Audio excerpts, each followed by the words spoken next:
right, we're going to go ahead and get started tonight. Good evening, everybody. Thank you so much for joining us tonight for this very, very special program as part of our annual holiday program titled To Grandmother's House We Go. My name is Pat Kane. I work at the Museum of the Grand Prairie and Champaign County Forest Preserve District right here in Central Illinois, and I have a very special guest that I will turn it over to in just a few moments. But I do want to go over a few things before we get into the program tonight.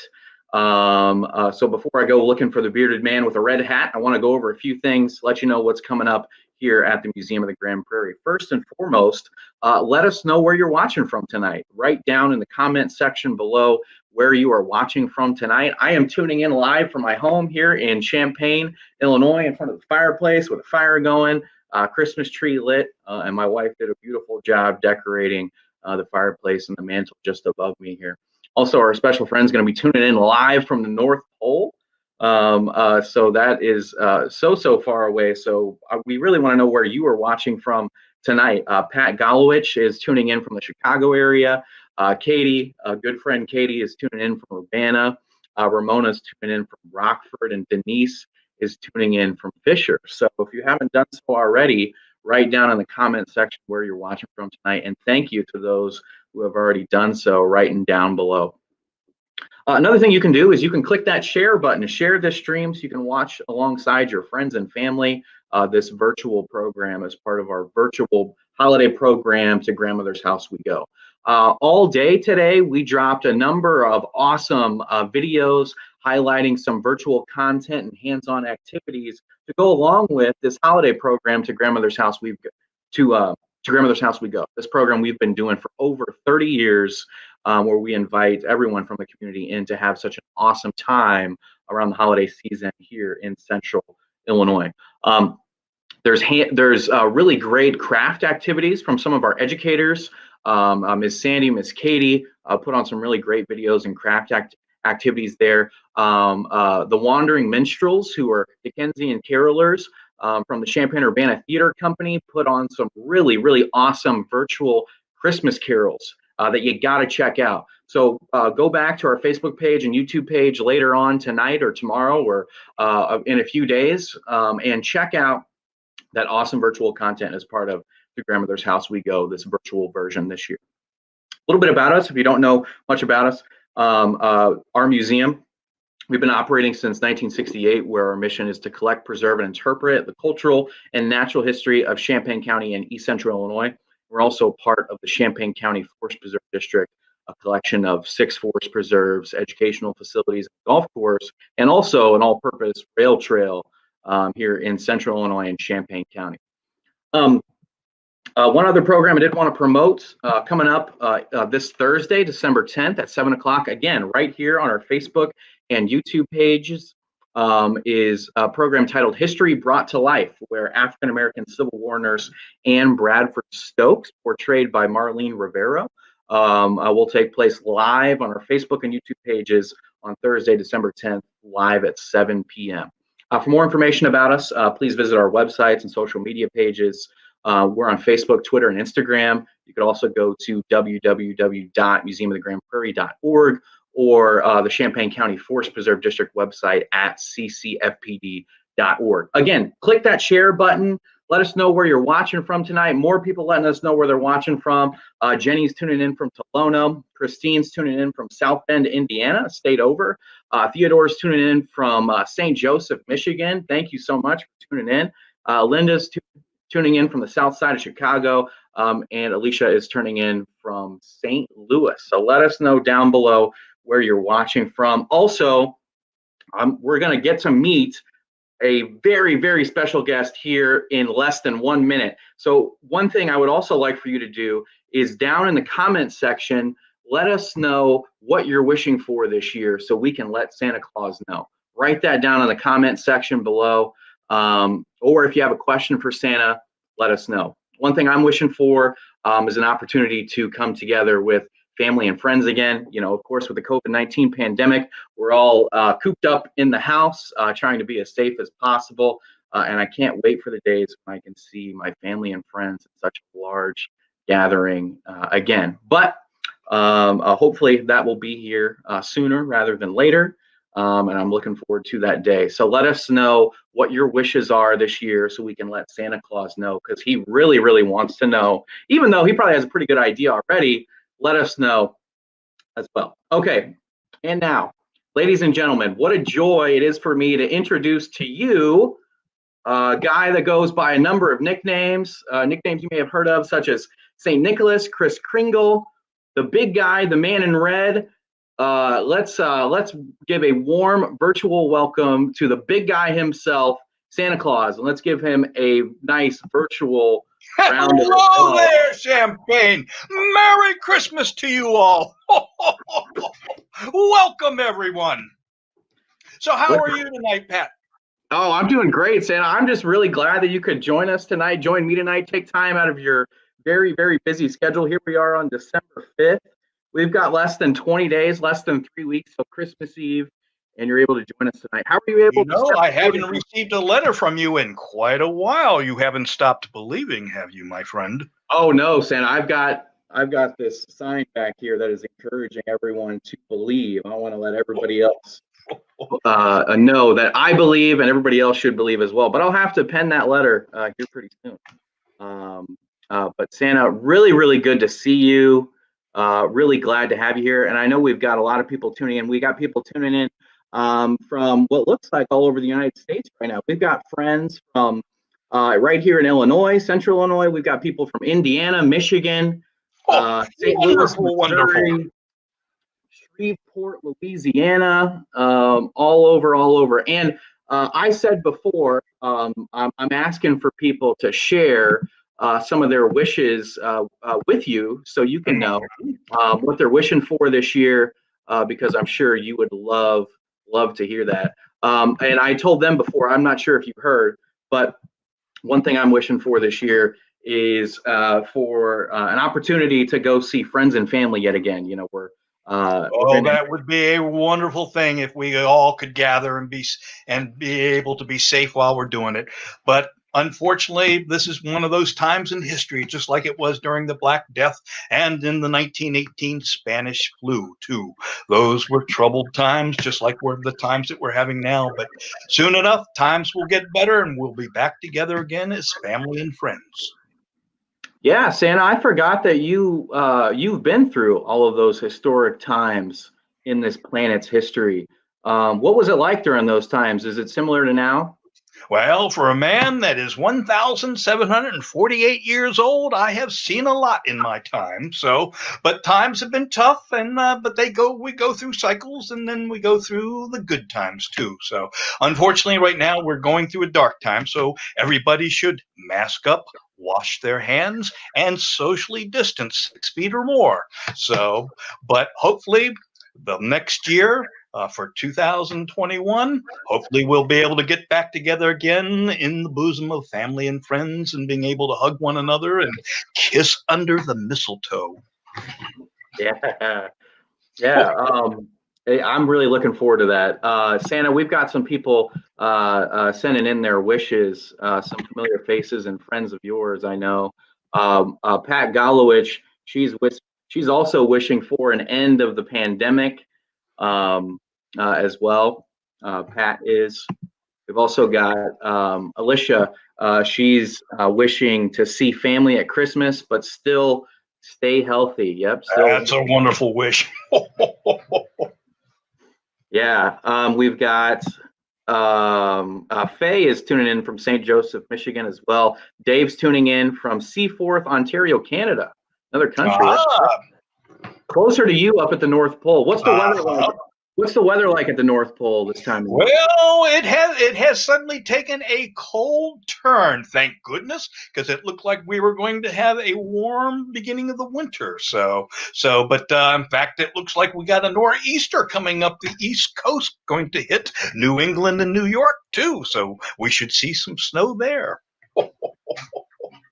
We haven't seen snow yet this year, except for where we are in Central Illinois. We saw just a few spits of flurries here in Champaign County in Central Illinois, but really, really wishing for some snow. That's another wish. I would love for some snow on Christmas this year. Santa, if you can get a word in with Mother Nature, I don't know if you all hang around, but that would be great for you to let Mother Nature know that we want some snow here in Central Illinois on Christmas. I'll see if I can talk to her and see if I can get your request fulfilled. I appreciate that, Santa. Linda is wishing she would love to do a family and friend trip this spring in 2021. Yeah, go back on vacations and stuff. That would be great. Yeah, that would be great. Hey, Santa, question. Linda's wanting to go on a vacation. Where does Santa go in the off season? Where do you go on vacation? Do you have any favorite spots all over the world? There are some warm climes I like to go to, the Bahamas and places like that, just to be able to put my feet in the sand and the water just for a couple of days, because they are usually encased in boots for the majority of my life. So a couple of days after the Christmas holidays are over with, and we can enjoy a little time before we have to get back to work to start the next year's work. Yeah, I wasn't sure if you had the opportunity to step away, but everybody needs some time off every year. So even if it's just for a few days, like you said, I'm glad you get that time to get your toes in the sand, maybe, or boots in the sand, like you said. Okay, yeah, continue to let us know what you're wishing for, so we can let Santa Claus know. I had a few other questions too for you, Santa. Okay. So this year, of course, as we already mentioned, it's very different. How's Christmas different for you this year in what you're doing up at the North Pole? Maybe your plans for the Christmas Eve ride. How is that going to be different from this year compared to other years with the COVID-19 pandemic going on? Well, unfortunately, I'm not making any personalized appearances at any shopping malls or any other historic sites this year, and many of my hand-selected helpers are also not doing things. Others are in a pandemic plexiglass bubble and having to listen very carefully to hear what the children are wishing for. So the mail volume has increased quite a bit here at the North Pole, but we are engaged. All the elves are nice and healthy, and we'd like to keep it that way. And also, Mrs. Claus is keeping me well fed, so with cookies and getting me back into training for my one-night marathon of cookie eating. But that there's definitely very much of a change this year. There's going to be, unfortunately, no hugging of kids and keeping our distance so we don't infect one another. Yeah, good to know you're staying safe, Santa. I know that you see everybody across the world every single year, so it's you probably could have the opportunity to come in contact with billions of people, but you're staying safe, doing what you got to do. We appreciate that. And fortunately, most everybody is going to be fast asleep, so I can do my work undisturbed. That's right. Yeah, go to sleep on Christmas Eve night so Santa can come by. Hey, Santa, we got a question in from Amelia Adamson, age 5. Do you know Amelia? I do. I remember her, and she's been doing some growing since I saw her last year. My gracious. They're going to have to tell their mom to stop putting Miracle Grow in their morning cereal. How fast these kids grow up. So she would like to know if Santa, do you know how to swim? I do indeed, my dear. I have been swimming for probably close to over 1,000 years in various places, especially when I get a chance to do some resting after the holidays, whatnot, and going to the Bahamas or going to some other warm climb that I can do a little swimming and laying back in my inner tube and just enjoying the waves. Do you know how to swim, my dear? Yeah. Anyway, so I enjoy swimming for exercise, and I just enjoy swimming just for fun and splashing the elves or Mrs. Claus when she comes with me. Yeah, Amelia, let us know in the comment section if you know how to swim. Santa knows how to swim, so that's really, really cool. I never even thought about that, Santa. I thought that it was always pretty frozen up where you are, but still know how to swim. That's pretty great. Well, there's nothing like cutting a hole in the ice to be able to maybe drop a line in and get some fresh fish. Hey, we've got Every once another. in a while, a polar bear might wander by too. So Oh I know boy, they're looking for food too. that would be very interesting to see a polar bear too. Hey, Santa, we've got a question in from Alicia. She says, Santa, my 4-year-old son wants to know why your suit isn't red like normal. So you're wearing a different coat. Did you want to explain that? Oh, well, as old as I am, I have a lot of clothes in my closet from the many years that I have been visiting children on all across the world. So this is an outfit that I wore during Christmas of 1862. I was on a front page illustration by a gentleman by the name of Thomas Nast that showed me in the red, white, and blue of the American flag. So, and so it showed me giving out Christmas boxes to the soldiers. And then I also have one too where I have a red coat with brown fur and a brown fur pillbox hat with buckle shoes and striped stockings and knee breeches. So, and I also have the clothes of an old bishop in the old church. So, and then of course I have the modern red suit too. So I like to put something old every once in a while, especially when I go to historic sites and give kids a little bit of Christmas history lesson. So this is from Christmas of 1862, and it was on the front page of Harper's Weekly for Christmas for January 3rd, 1863 was the date of that issue. That's awesome, Santa. So that coat is 150 years old. Is that or over 150 years old? Absolutely. Mm-hmm. Wow. From the Civil War era. Yeah. So Alicia told us his name is Clayton. So Clayton, thank you so much for that question. Oh, wonderful question, Clayton. Thank you very much. And a Merry Christmas to you too, my young friend. We've also got Susan and Amelia back again. They said back to Amelia. She said, "Thank you, Santa. She has grown 3 inches this year. We will stop the miracle grow." And she does know how to swim. That's great. Very good. Well, maybe we can do swimming with Santa and porpoises at some time, maybe in the future. That would be very, very cool.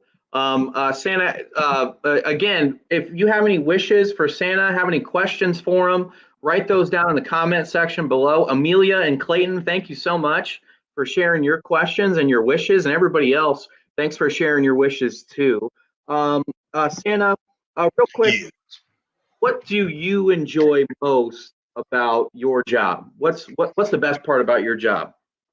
I enjoy the unconditional love of all the children that I see every year and the letters that I get from them asking for me to come and do a favor for them and whatnot. So that is the thing, the love of the children and my love for the children as well as theirs for me and all the elves and the reindeers. And so it's a wonderful thing to see them once every year to see what their progress is from the letters from their moms and dads to hearing from their teachers too about how well they're doing at school and whatnot. So it is my relationship with the children, and of course we have many of the children who have matured, the older children who are still out there too, and I do get letters from those children, but mostly not. So I remind them every once in a while. So, and I asked the kids out there, what is your favorite thing about Christmas? Yeah. Santa wants to know what your favorite thing about Christmas is. So let Santa know by writing that down in the comments section. Santa, Preston has a question. 12-year-old Preston. Do you know Preston? I do indeed, yes, as well as his mom and dad. So, Preston, what does he want to know? He wants to know, what did Abe Lincoln ask for? Well, unfortunately, he didn't ask for something that you can hold in your hand. You know, he was a president during a very bad war here in this country where Americans were fighting Americans. And so all he would wanted for Christmas at Christmas time was peace and love to be spread around among everybody and have the country reunite again. So that's what he desired for Christmas. Of course, he asked me to bring a few things for Taddy and Willie too when they were in the White House. So especially little Tad loved his little lead soldiers. And also, he liked the uniform. He liked to wear a little kepi with a uniform and a little sword that he had because his father gave him a commission. So he was in charge of the soldiers around the White House. That's awesome. And they always also wondered did that. have a Christmas tree in the White House also, too. Actually, it was the Christmas tree in the White House was fairly new. So the first one was in 1856 under the administration of Franklin Pierce. I bet you didn't know that. And he gave presents from underneath its decorated boughs to a local Sunday school class from there in Washington, D.C.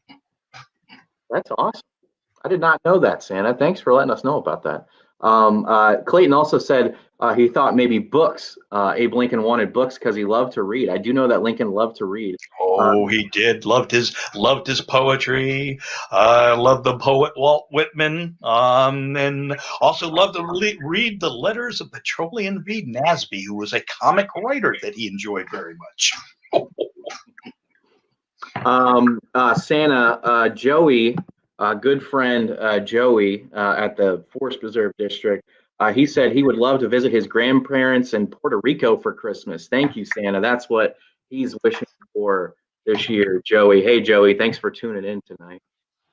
Mr. Joey, I hope that I will be able to get you a visit to your grandparents safe and sound. But we will see what we can do this year, but we'll certainly make sure we can try and get that done for next year, my good friend. So, but you stay safe, my friend, please. Santa Ramona says this 62-year-old kid loves the lights, music, and smells of Christmas. Me too. Here. I've been smelling those smells for all these years. It's a pleasure going to Germany and places like that and smelling all the wonderful smells and also the smells of the live Christmas trees in everyone's houses too. Oh, it is just wonderful, the smells of Christmas. Cookies on a plate, hot cocoa brewing in the cup. Oh, the smells of Christmas are most wonderful. And to hear all the songs too, all the kids love to sing, going caroling and whatnot. Oh yeah, I love the sights, the sounds, and the smells of the Christmas season. There's nothing like it every single year. Santa, our friend again, Amelia, says she loves throwing snowballs and sledding by the museum at Christmas. Great. Yeah. Well, if we get some snow this year, Amelia, come by and see us at the museum. We may not be open, but maybe build us a snowman out You in have front a of the great museum. sledding hill there at the museum. We do. We're in the middle of a forest preserve called Lake of the Woods Forest Preserve, and there's a few hills around that people sled down. But make sure everybody stays as careful as possible sledding down those hills. Santa, we've got Linda, 68-year-old friend Linda that you've known. She loved her grandmother's mushroom soup and duck soup from Poland. Oh, yes. Oh, the Poles have a wonderful Christmas traditions that have also gotten part of the American Christmas culture, too. Oh, they have some wonderful food in Poland at Christmas time. Oh, very much. Oh, I can imagine the mushroom soup and the duck soup. Absolutely. And also the desserts, too, that they make in Poland for Christmas. Enjoy, my dear. Preston, 12-year-old Preston wants to know, have you tried peppermint cocoa? Maybe any other flavors of hot cocoa out there? Oh, absolutely. A little bit of peppermint with a peppermint stick in it. Oh, absolutely. Very wonderful. And also you have marshmallows in your cocoa too, I hope, my young friend. Well, thank you so much, everybody, for sending in your wishes and your questions for Santa here. We do have to. I've got to welcome my other close friend Kevin here in just a few moments. But I want to thank you, Santa, for joining us, and I want to thank all of you for joining us. I'm going to welcome here in just a few moments for part two of the program our friend Kevin, who's going to talk about Christmas in the Civil War, history of Santa and Christmas throughout time, how that image has changed, and has a really awesome presentation. Santa, do you have any final words for our watchers out there, especially our young viewers who are gonna all you young ones? It's getting close to bedtime, so we're gonna get into this history presentation. But Santa, did you have any parting words for everyone out there? Well, remember, as they are all saying this year, make sure you wash those hands, cover that face with a mask, and stay 6 feet different a distance to keep everyone safe and sound from not only yourselves, but your grandparents and your friends and all your loved ones too. So, and I will see you all on Christmas Eve. Now, don't forget the cookies and the milk and the carrots for the reindeer. And if you kick off your covers, as so many of you do, I'll tuck you back into bed, if either tickling those little toes of yours or unwrapping you where you look like an Egyptian mummy where you've gotten all tied up in your bed sheet. So a Merry Christmas to you all. I'll see you on Christmas Eve. Good night, my friends. Thank you so much, Santa. Really appreciate it. So that was Santa. Man, I'm really excited that he was able to join us. He's a very, very busy guy this time of year, and I want to thank all of you out there for tuning in tonight, asking your questions, sending in your wishes. I'll be sure to. We weren't able to get to all the questions. We got a few questions here. I'll be sure to pass those questions along to Santa. Or what you could do is you could also pen a letter to Santa Claus and be sure to send it to him in the mail. And if you still have those questions, you can ask him then, and then wait to hear back from him. But write those questions and send those in. But I'm going to turn it over now, to another good friend, Kevin Rawlings, who has a really great presentation for us talking about the history of Santa, and especially Santa in the Civil War. So Rawlings, he's been portraying Civil War Santa across the country for over 30 years. He's a Civil War living historian, actor, professional researcher, including a film researcher on several program series on the History Channel, which include World War II in HD and the Vietnam War in HD. He's also the author of We Were Marching on Christmas Day, A History and Chronicle of Christmas During the Civil War, published by Toomey Press in 1995. Kevin also has been featured in the award-winning documentary Becoming Santa, and a second edition of the first printing of his book has been published also and is available for purchase. And Kevin is coming to us tonight live from Maryland. So I really want to thank Kevin for joining us tonight. And taking time out of his night to talk about some history tonight. So, hey, Kevin, thanks for joining us. There. How are you? Doing good, doing good. We had a visit with Santa just a few minutes ago, so sorry to keep you waiting. But are you familiar with Santa? Problem. That is the main man. So, I mean, I couldn't have better company to be behind. Yeah.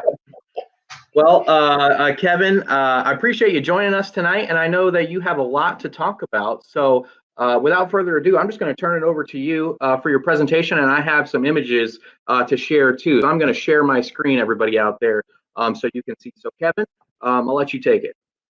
All righty. This is The Hue and Cry After Christmas by Washington Irving. It's says back to the beginning. Sorry, Kevin. No problem.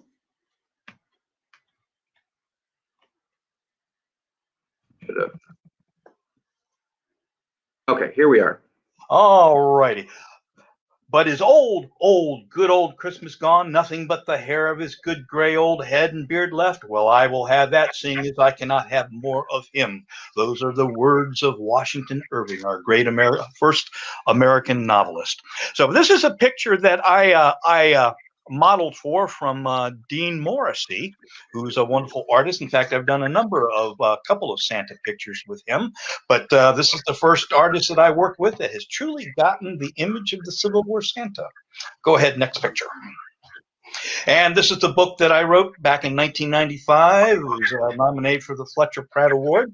So, and has many of the images that we will be showing tonight. Next image. And this is the documentary that I was involved in called Becoming Santa. And I was the historic Santa that they talked to. It was about a gentleman who found out after his father died that he was a neighborhood Santa Claus. And so shows him going to Santa school and his first Santa gigs, and along the way talking to a number of Santas. So, next picture. Yes, indeed. For Christmas and the Civil War, there are a number of things. The first three states to declare Christmas a legal holiday were in 1831 with Louisiana and Arkansas, and Alabama in 1836. Connecticut, which you wouldn't think, would be a distant fourth 7 years later in 1843. Now, other states to declare Christmas a holiday were Massachusetts in 1855, New Hampshire in 1858, and Maine in 1861. By the eve of the Civil War, 14 states had declared December 25th a legal holiday. California, Delaware, Georgia, Minnesota, New Jersey, New York, Ohio, Pennsylvania, Rhode Island, Tennessee, Vermont, and Virginia. At the war's conclusion, 13 more states would be added to that roster. But some of our customs and traditions would also mature leading up to that and at the beginning of the Civil War. Christmas carols, some of our most popular Christmas carols were being written just before, during, and after this war, and we'll be hearing some more about that. The person who is credited with having written A Visit from St. Nicholas, Clement Clark Moore, dies in the summer of 1863. We have Christmas trees were becoming really popular by the time we get to the Civil War. It was just gaining a toehold in the 1840s and 50s in the United States. Christmas gift givings and also advertisements in newspapers and whatnot. Christmas books were also becoming popular also too for being given as gifts. And also, as so many people are being involved in right now, the forerunner to the UPS and the FedEx packages going out for Christmas, the Adams Express boxes that were going out with soldiers' Christmas boxes, as well as to also civilians all across the country. Alrighty, well, the very first St. Nicholas was an actual living, breathing person.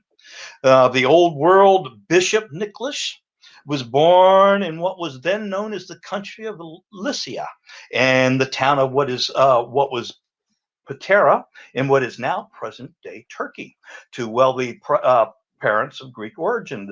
The 4th century bishop of Myra, which is now present-day Kale. He would die on December 6th, 343 AD. In fact, tomorrow is St. Nicholas Day, so we are here on St. Nicholas Eve tonight together. So, and he saved poor girls from destitute lives of slavery and prostitution by providing dowries. There is not much that is known about the real St. Nicholas. Not much has been left, other than he was the bishop of Myra. But also, one of the stories that went about him, go ahead and go to the next picture, happened to do with a merchant who had fallen on hard times and had 3 daughters that were of marriageable ages. And in those days, if you didn't have the money to provide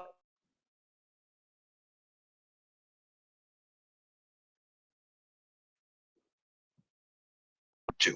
But here is a picture from during the 14th, 15th century Italian showing me getting ready to throw a bag of gold coins, because my parents had died when I was a young boy, knowing that I wanted a future in the early Christian church, but they had left me well off. And so, having heard about this, on 3 separate nights, I would creep up to the window and throw a bag of gold coins. And on the last night, well, the bag opened up and one of those gold coins landed in the stocking that was hanging at the foot of the bed. But that merchant also chased me all throughout town until he finally caught up with me, and I begged him not to give off my identity and to keep what has transpired a secret. So, and that is how I became the secret mysterious traveler. Go ahead, next one.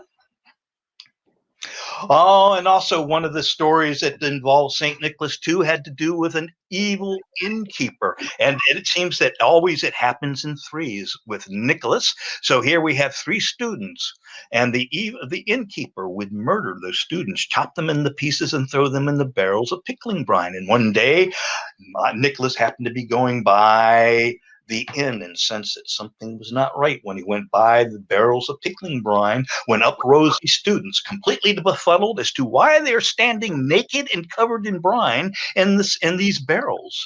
And so when the innkeeper saw that, fell down at Nicholas's feet to beg forgiveness, and he gave him a beating of absolution and told him to go and sin no more.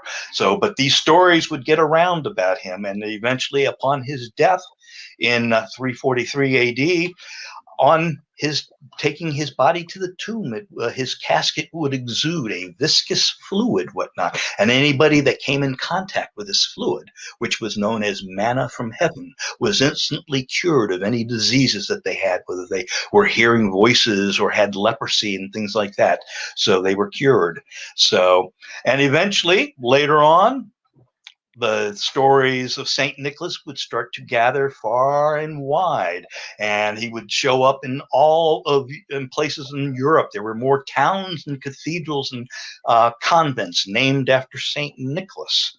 And so he would become the saint for a dazzling array of people and places, from bakers and cobblers, pawnbrokers. The 3 gold balls of the pawnbroker signify the 3 gold bags of coins that he threw in the merchant's house.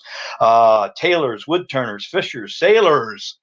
A lot of the people that are in countries' navies too. I am the patron saint of sailors.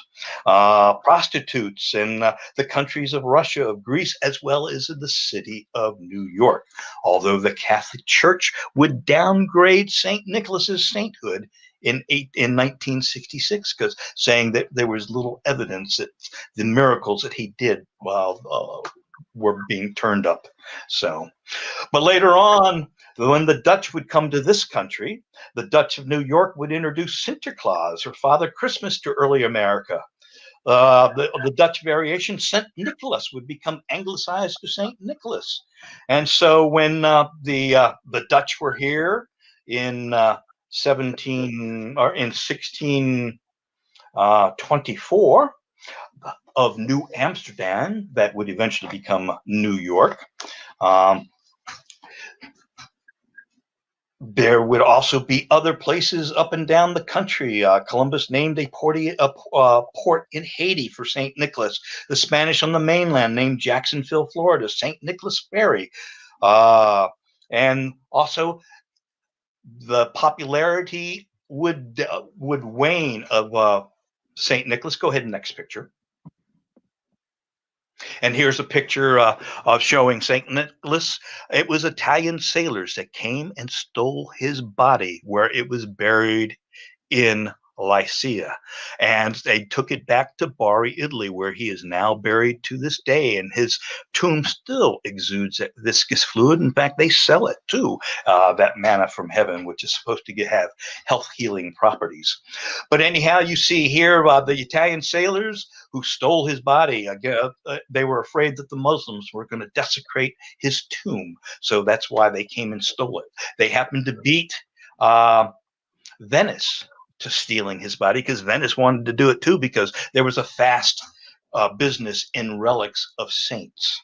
So, but anyway, getting back to during the Protestant Reformation, the Protestants would take target at the Catholic saints, and St. Nicholas became one of them, since he was one of the most popular. And so he would go underground for a while, but he would arise, in of all places, in Protestant Holland, and there was a small community of Catholics there. So, and eventually St. Nicholas would come to this country too.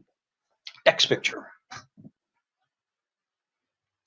And so one of the stories it goes about that St. Nicholas was able to enslave the devil for one day out of the year. So here we see a picture of St. Nicholas in his bishop's clothes and his mitre. And here we see next to him is a devil, and we see the three kids, and we have the bag of goodies that he would give to those. Now the devil, being able to slave the devil one day out of the year, he would carry the account books and he would write down the names of bad boys and girls. Next one, please.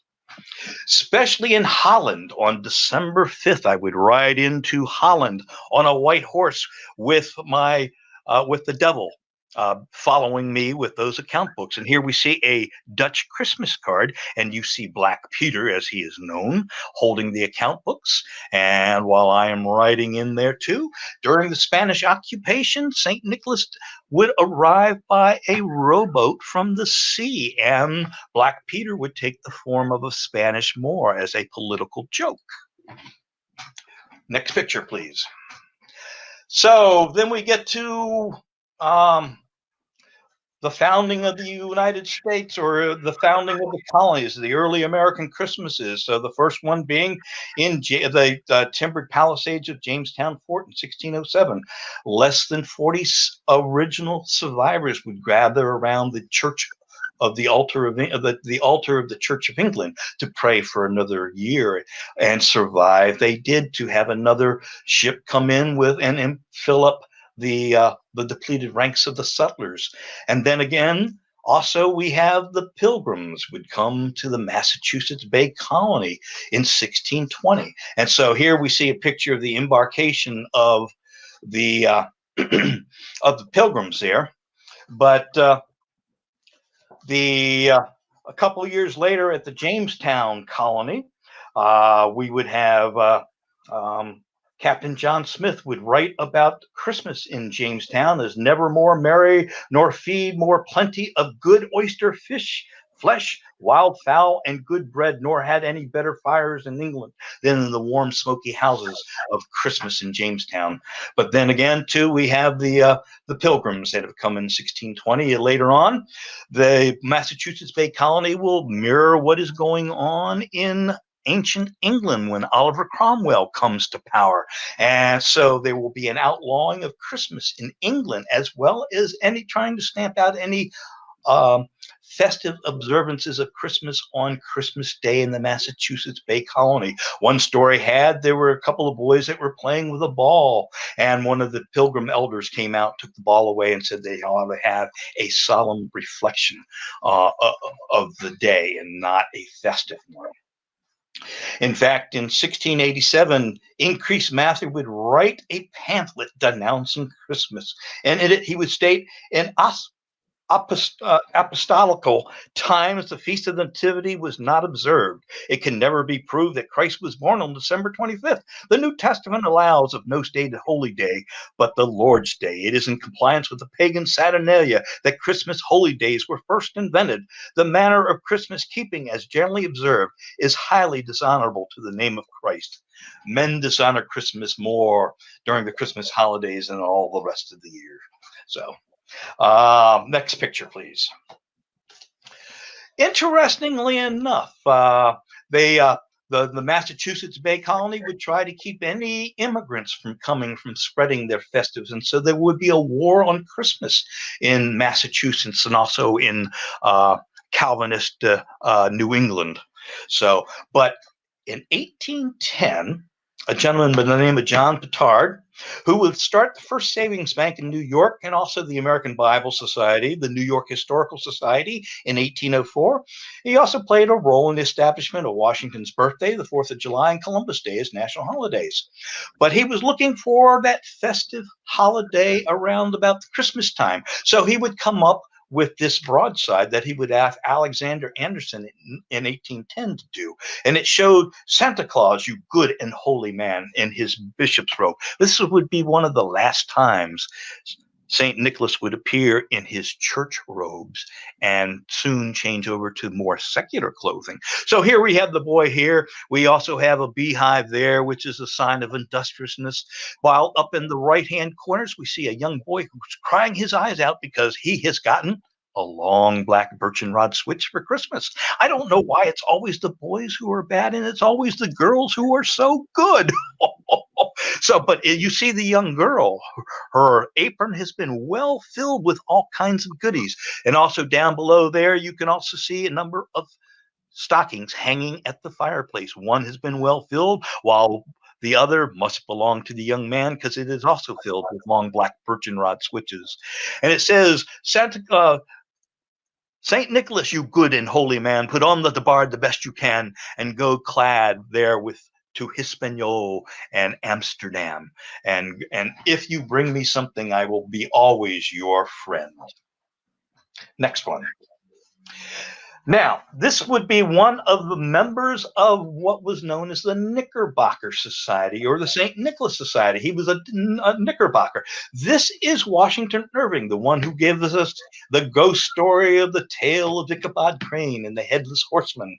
But he would also write a number of Christmas stories.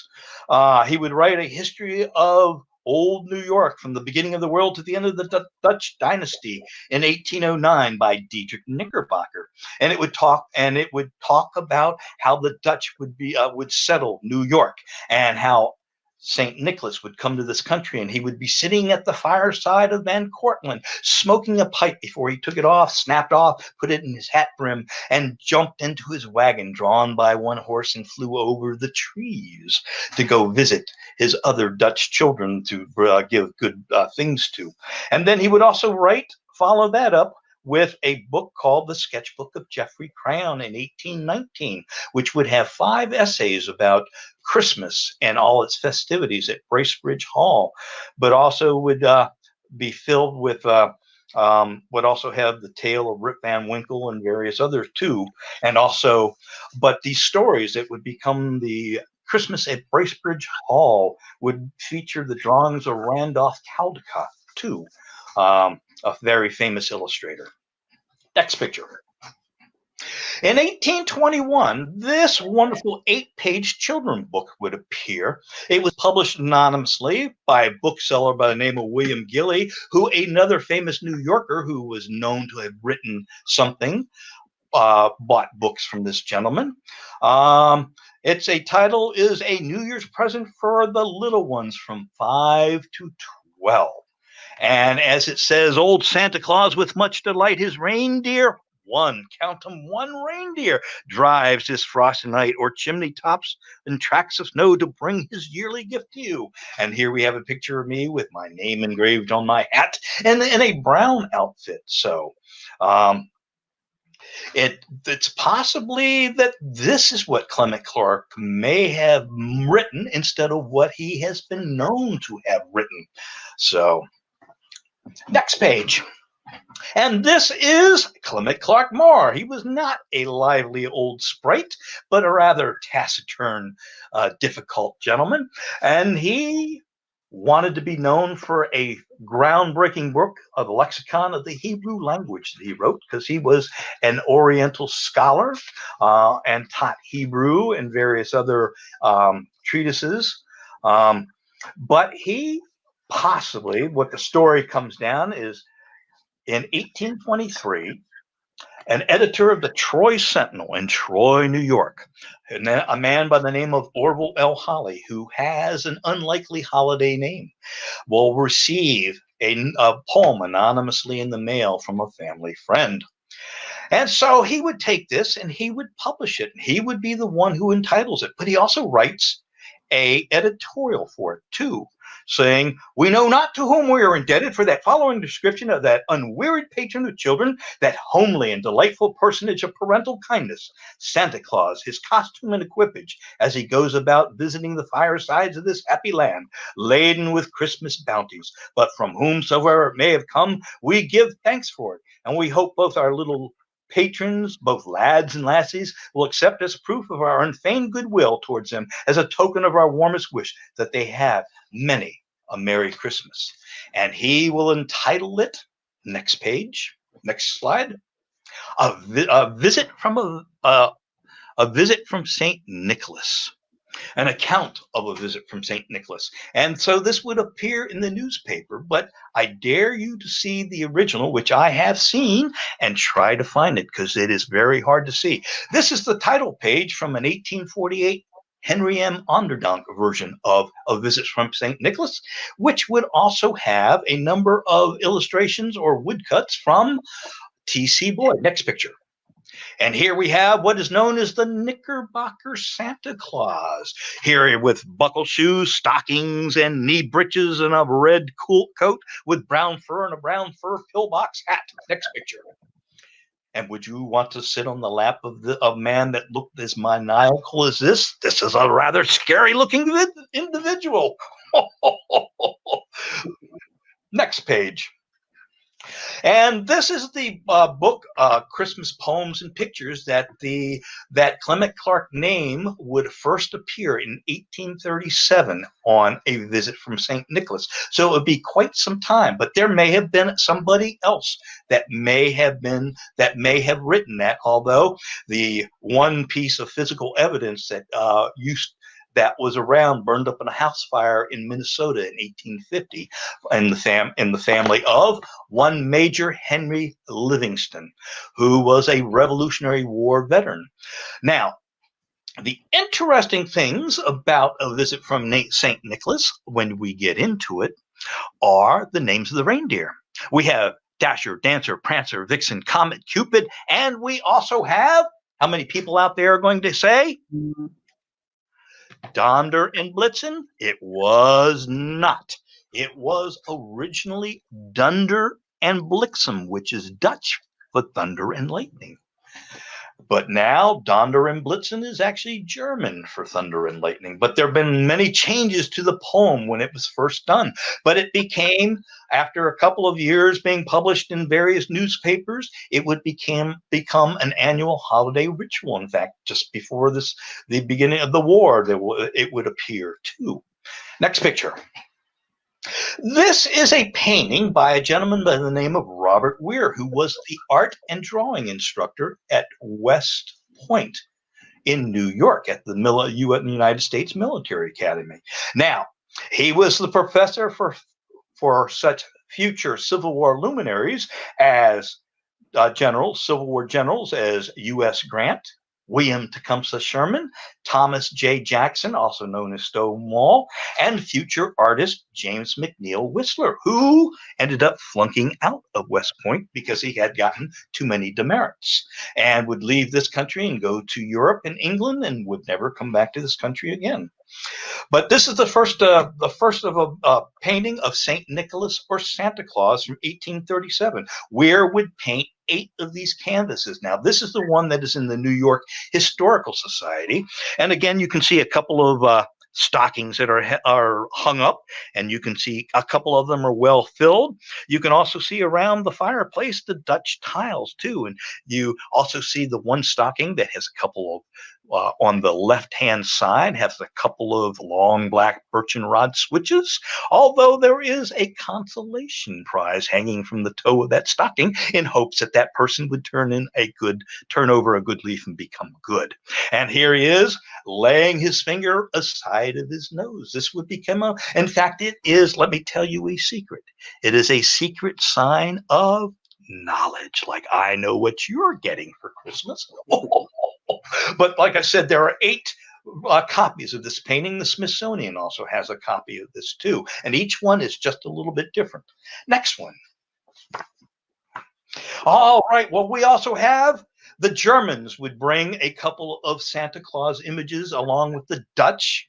They would also have Weihnachtsmann, which is Christmas man, Pelsnickel, which is St. Nicholas in furs.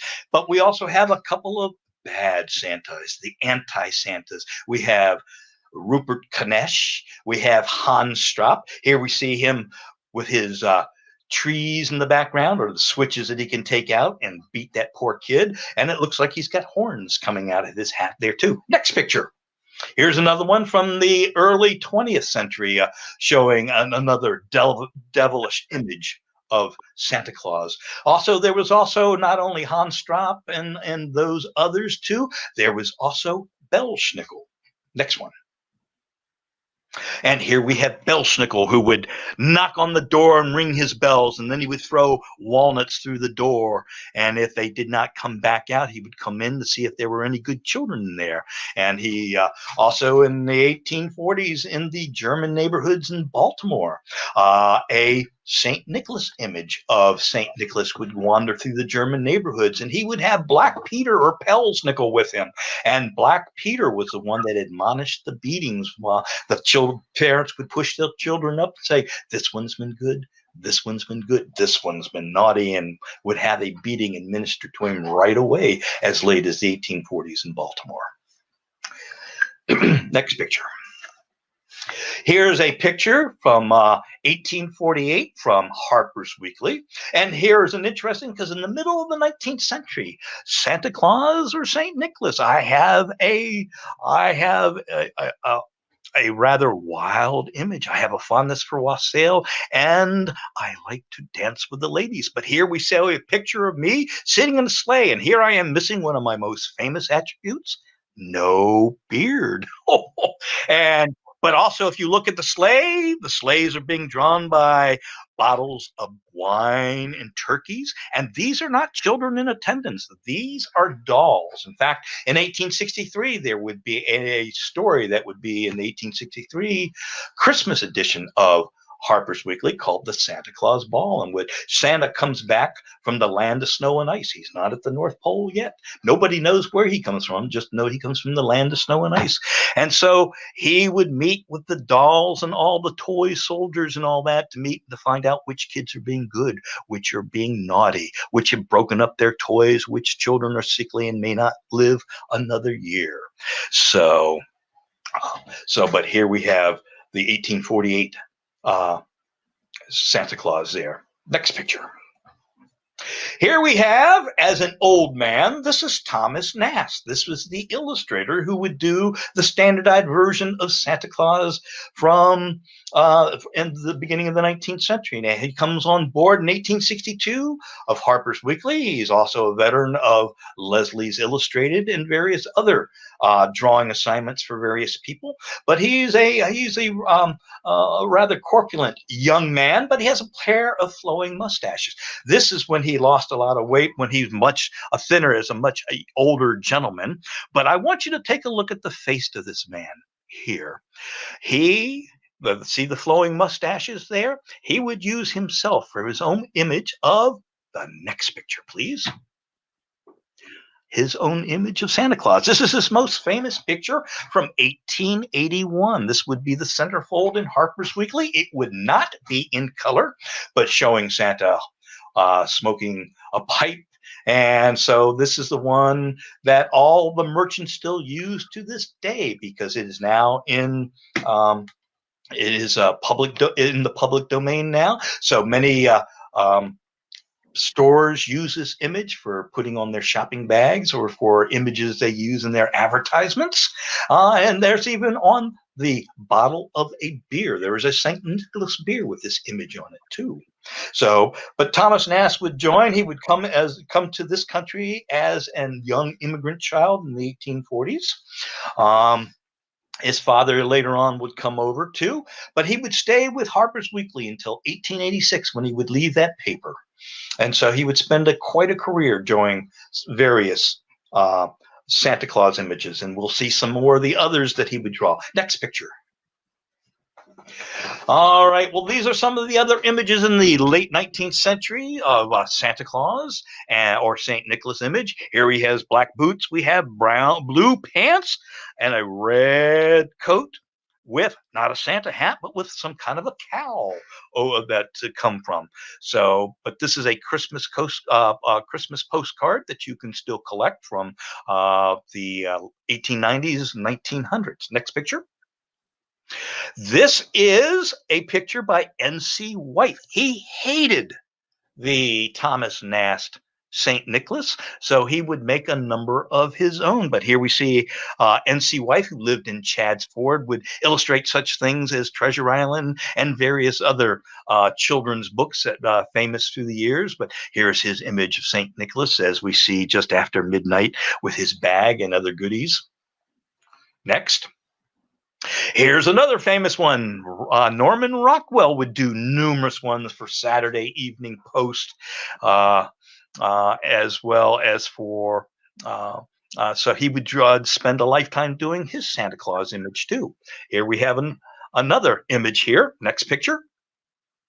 We have the Coca-Cola Santa Claus here. This was from the advertising artist by the name of Haddon Sundblom, who has the account for Coca-Cola. So he does a couple of canvases in 1931. And so this would grace the pages of National Geographic, Look, and Life, National Geographic, and very others. You can go to used bookstores and still find these advertisements on many of these periodicals at many used bookstores.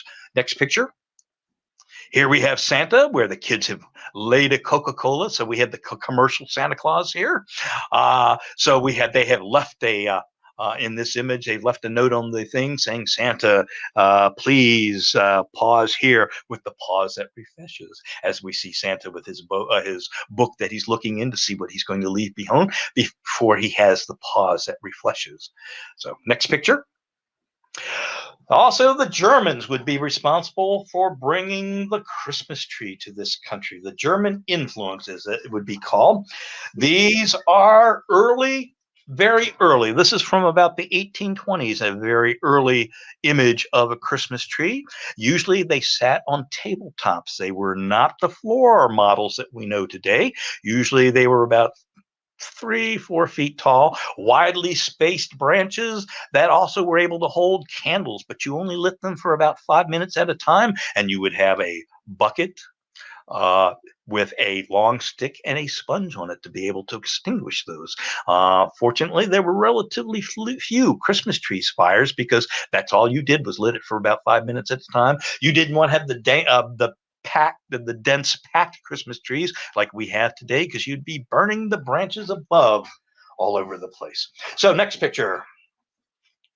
So here we have another early one showing homemade decorations on the tree. Again, we see a tabletop Christmas tree. Another picture, please. Another one here. Here we see another one in the center of the picture, where they've got, looks like they have some German ornaments in the Christmas tree, a flag, and some other things. Next picture. Also, there would be children's books. We have Kris Kringle's Christmas Tree, which would be published in Philadelphia. In fact, the very first storefront Santa Claus would be in Philadelphia too. The first Christmas tree dealer would be a woman of selling Christmas trees. So there would be Kris Kringle's Rare Christmas Show too, showing Santa at a Christmas show, pulling back the curtain for the Christmas festivities that would be on the stage. Next picture.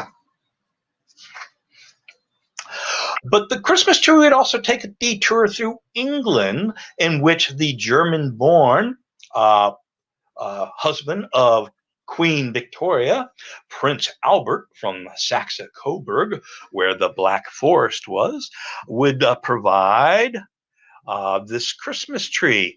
And so here we see this one was 7 feet tall. This was the first time it was set up in Windsor Castle. So, but it would not be the first time that English royalty would also have Christmas trees. Princess Victoria would also see it when she was a young girl. But here they have a full-fledged family there. And so it was 7 feet tall and made taller still by the hand-blown Nuremberg angel on top. And also we see the wealth of England that's around. This appeared in the Illustrated London News in 1848. So, but this was first set up in 1841. There would also be an article on the backside of this illustration too. But then, interestingly enough, in 1850, next picture, Sarah Josepha Hale, who is responsible for another holiday that we had. She was the editor, that rare woman editor of a monthly magazine, Godey's Ladies Book. So in 1850, she would have her illustrator take the one that was on the Illustrated London News and Americanize it. And so here, this would appear in 1850, and again in 1860 with an article on how to decorate a Christmas tree. So here we have Prince Albert, whose mustache has been ripped off, which must have hurt terribly, also have removed the crown from Victoria's head and changed some of the illustration, some of the ornaments that are in the tree too, as well as some of the clothing. So this would be on the eve of the war. Next picture. Here we have 1858. This is Winslow Homer showing a Christmas tree with real working musical ornaments being passed out. Exceeding headache number 1 is about to begin with all the hooting and tooting and banging of drums and whatnot. So as they are handing out those, you see the kids all grabbing. But this is a Christmas. Also, you're good. Next one. The British or the English would also have a lot to do with our customs and traditions. They would have the Christmas Yule log, the Christmas mistletoe and its association of kissing beneath the sprig. Here we see an illustration from Dingley Dells from the official papers of the Pickwick Club, where we see them dancing underneath a sprig of mistletoe. And this would be very popular because this is how the men got to meet with the women. You would have your social graces. Most men would know how to dance. So you would ask the lady to meet you underneath the mistletoe, in which you would reach up, grab the white berry, and then you would be able to retrieve your kiss. And when the berries were all exhausted, the kissing would cease. Next picture. Here we have another colorized picture. Here we again see of kissing beneath the mistletoe from probably the 1820s, 1830s in England. Next one. Also, Christmas caroling, the Christmas feast, Christmas ghost story. So here we have Christmas caroling. We have the Christmas Carolers by Fizz. So, like I said, some of our best loved Christmas carols were being written just before, during, and after the war. It came upon the midnight clear in 1850 by Richard Storrs Willis, the music, and with the words of the Unitarian minister Edmund Hamilton. "O Little Town of Bethlehem" from Philip Brooks in 1865. And the music by Louis Redner in 1868. "Away in the Manger" is unknown, but credited to a German Lutheran prince in Pennsylvania and published in 1885. "I Heard the Bells on Christmas Day" was written as a poem by Henry Wordsworth Longfellow because his son had been, he had heard his son had been wounded and he did not know, and it eventually would be turned into song. "We Three Kings of Orient Are" in 1857, "Up on the Housetop," also known as in this century as Santa Claus, around about 1860. And last but not least, next picture. Here we see some dance music, the Mistletoe Gallop, which is a cardiac-inducing dance, I can tell you. It's like galloping on a horse, whatnot, and there are traffic cops telling you which way that you need to go. Next picture. And we also have the one Christmas song that says nothing at all about Christmas, Jingle Bells, which was originally titled A One-Horse Open Sleigh. And this was written by a Bostoner, James Pierpont, who was a reverend in Boston, and he would write, and they would retitle it the next year Jingle Bells. But it was basically a sparking song for taking your best girl out and racing along the snow-covered lanes. But this gentleman would eventually go to South Carolina. He would meet the mayor of Savannah, Georgia's daughter, and fall in love with her, and eventually marry. And during the Civil War, he would write a number of patriotic songs for the South. So, next one, please.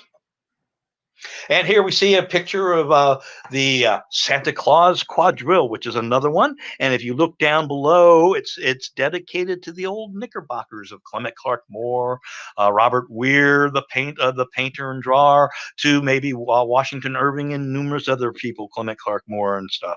So we also, if you look, this is a rather virile-looking Santa Claus. He's also missing one of his most prominent features, his beard. But here we have him jumping very virile up on top of the chimney, getting ready to jump down. Next picture, please. Here we have an English Santa Claus, maybe an early Father Christmas from about the 1840. Here he is carrying his own Yule log to leave behind. He's also carrying a wassail bowl. Now, this is not the punch Santa that you would see in 1880s and 1890s, but this would be his forerunner. Next picture, please.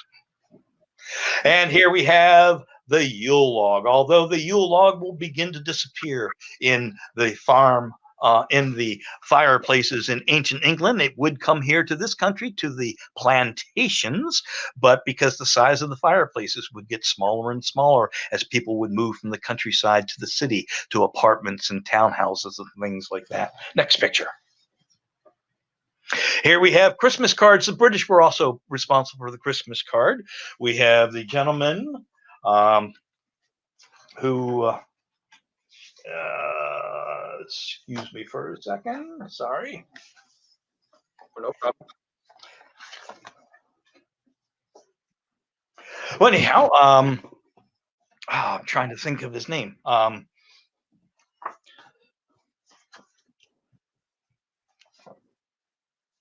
Yeah, you have to remember the names of all Henry the kids. Cole. Yes, I'm sorry about that. It's Henry Cole. Oh, okay, there it is. Okay, so here we see for Christmas cards. This would be and showing the various Christmas cards that would have been available in the catalog here from Chapman's. Now, if you go to the next one,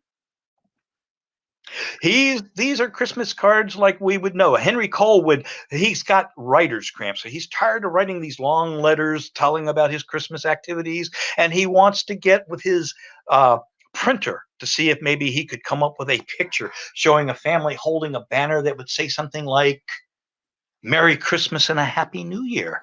And all he would have to do is sign his name, put a stamp on it, and send it off in the mail.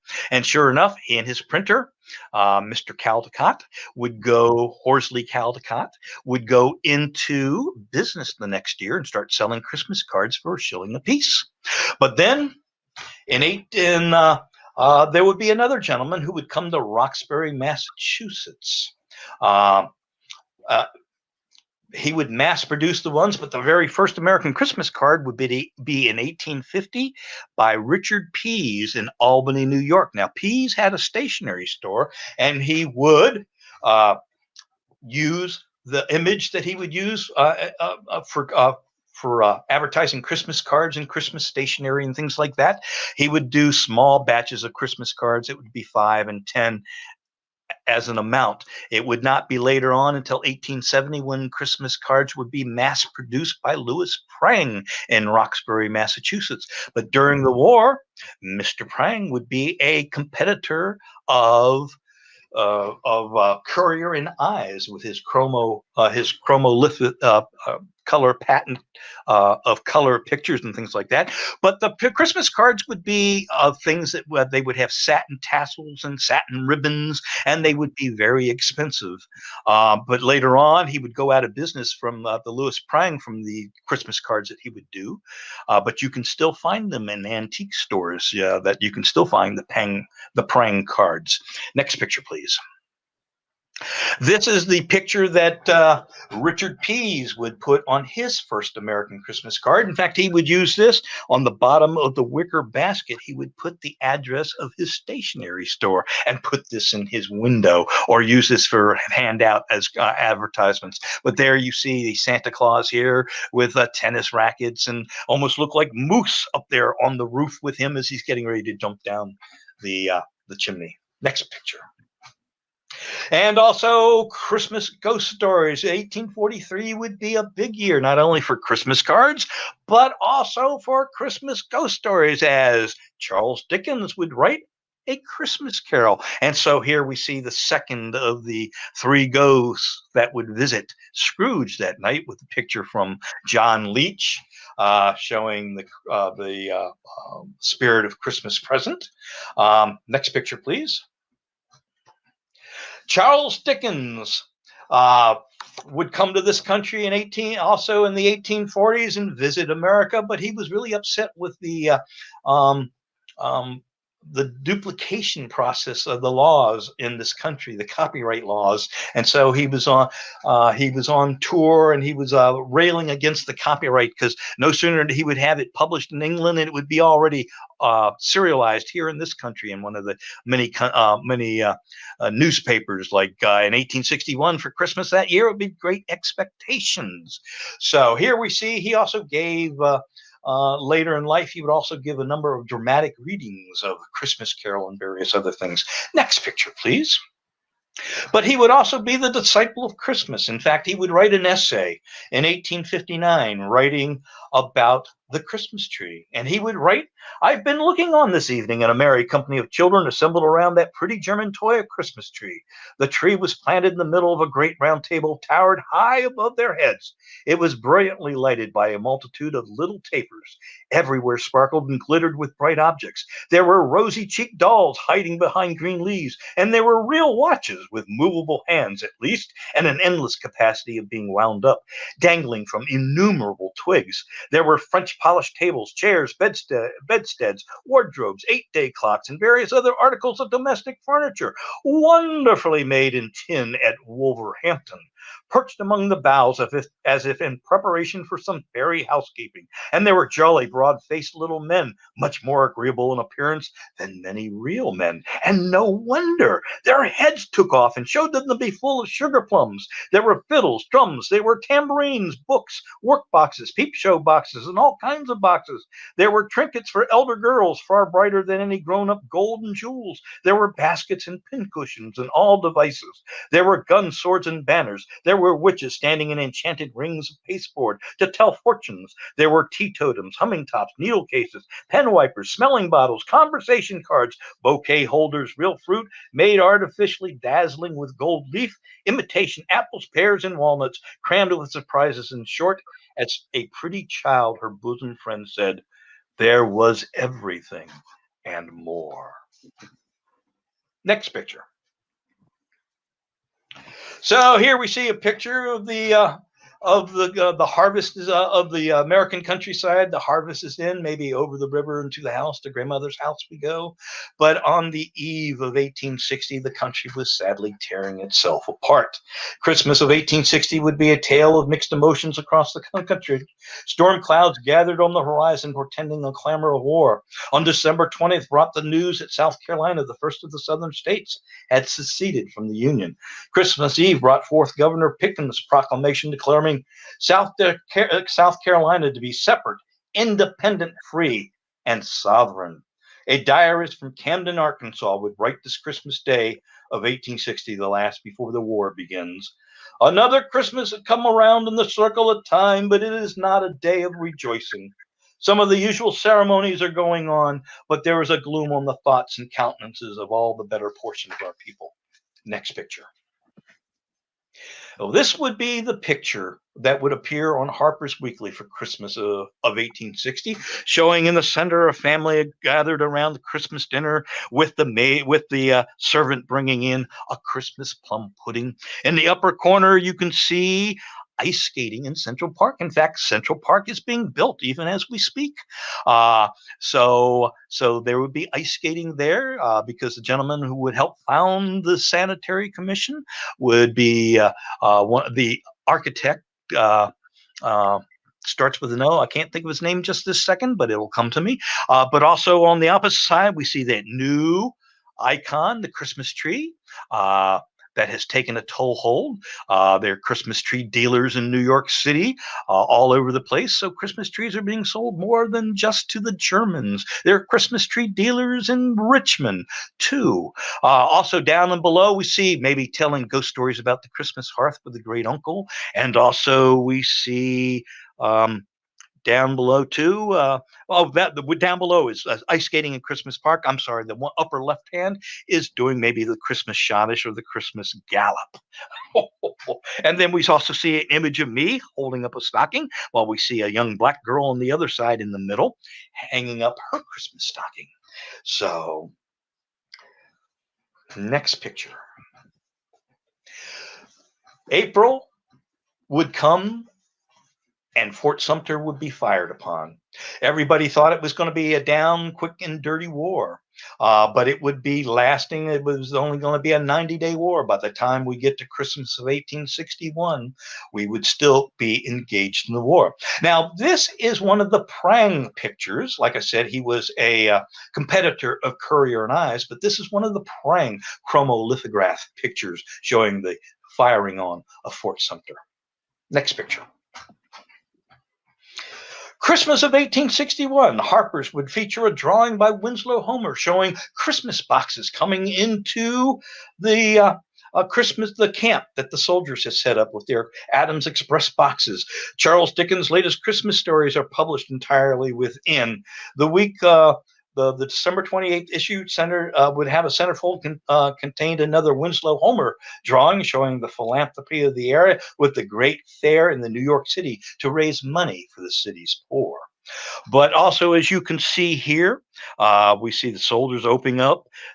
And also, if you look in the background, there is a sutler who's doing no business that day because everything that he charges exorbitant prices for, the fruit pies that have very little fruit and various other things, ink and stamps and all, is coming free to camp.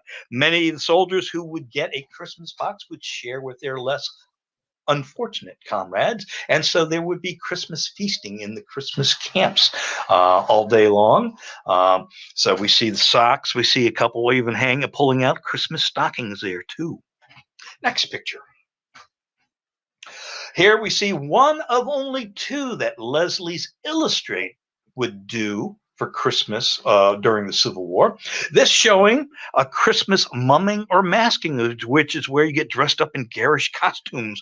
And in the old days, you would go to neighbors' houses, especially the poorer neighbors would get dressed up in garish costumes and go to the rich side of town and knock on the door and beg for small change and a wassail bowl or small beer and do rude pantomimes. And you were not allowed. There were rules. You were not allowed to call the names of the person. If you happen to recognize them by their Christian name, you had to call them by the name of the character they were inhabiting. But here we see the picture at Hall's Hill, which is where the Masonic Temple in Alexandria to George Washington now sits.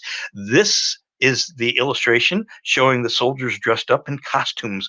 We have officers who are taking the part of spectators on the side with a wife, looking at the common soldiers who are dressed up. We have one who's wearing a caged crinoline with a wooden sword and a rather buffoonish nose and a mustache and a strange hat. We have another one behind him that looks like a musketeer with a fish in a toaster dressed up.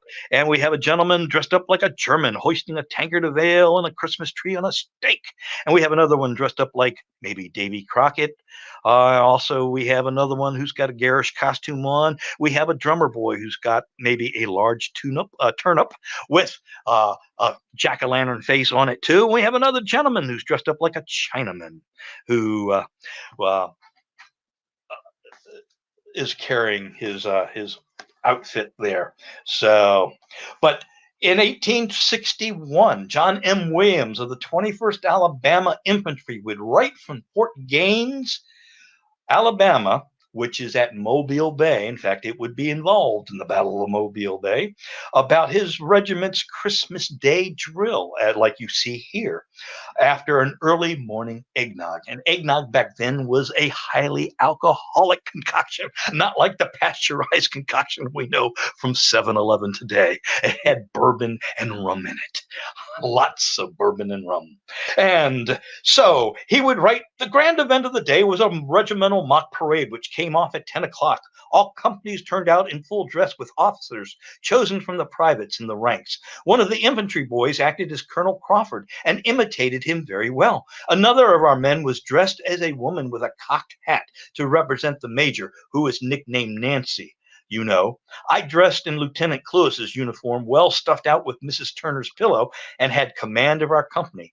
King was lieutenant. Everything went off in the best manner. The men all acted their part seriously, as though it were a real parade. And the colonel and the officers took no part in the performance, but that of spectators, seemed to be very much amused.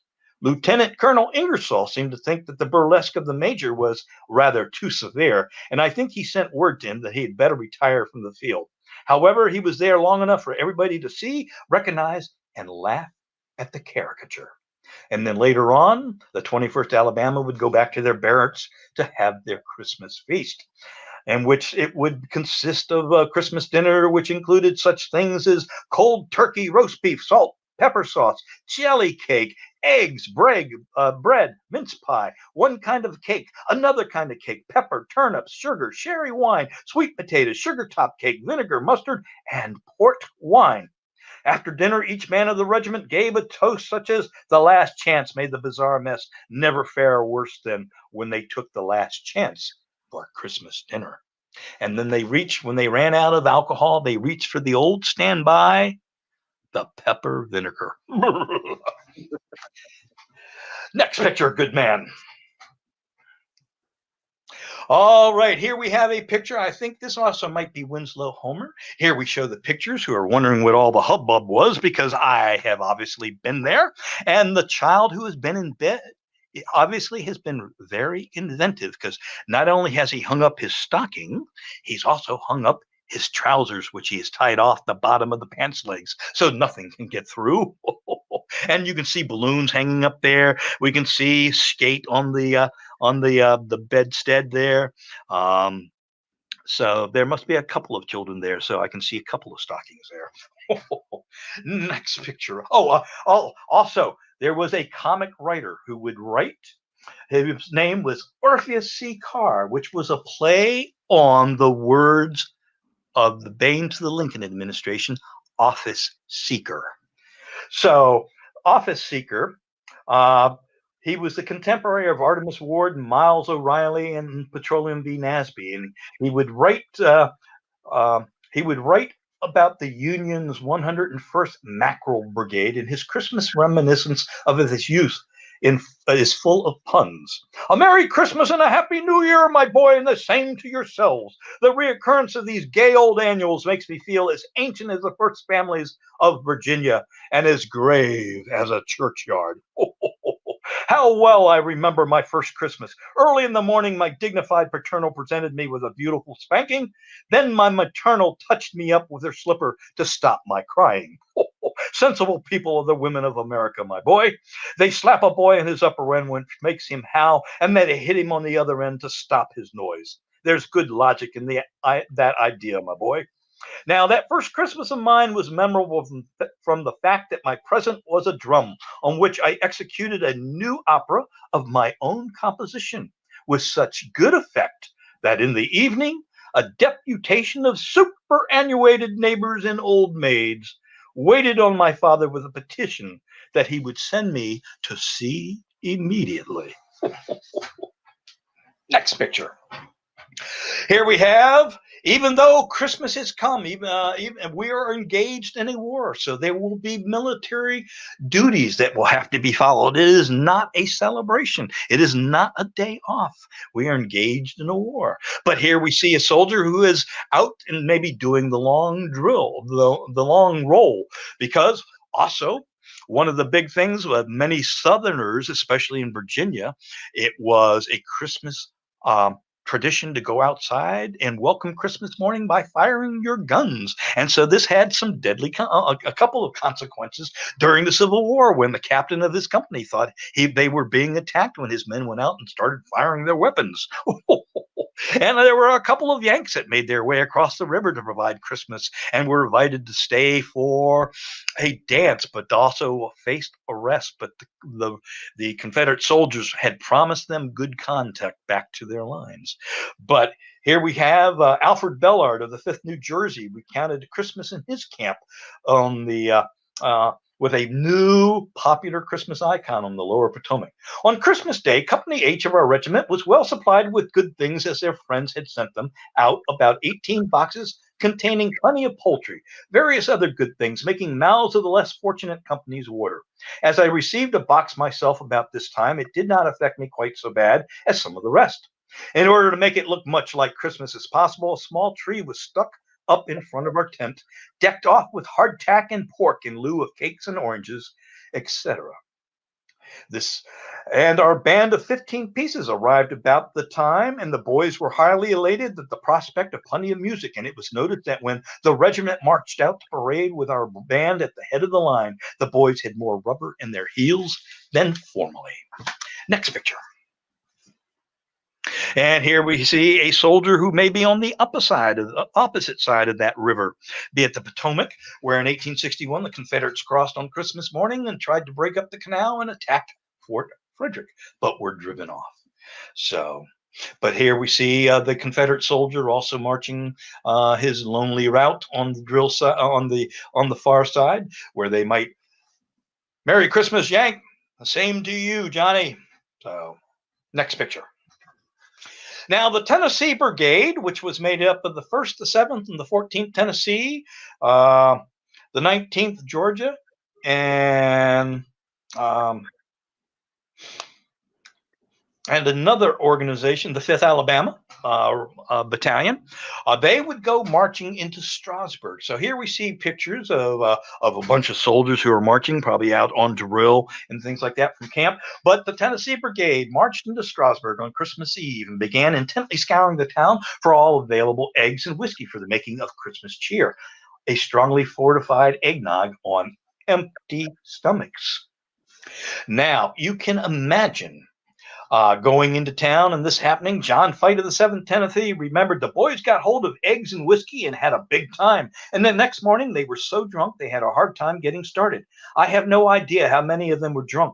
There were a great many so drunk that they couldn't walk. We put the drunkest ones in the wagon and hauled them along.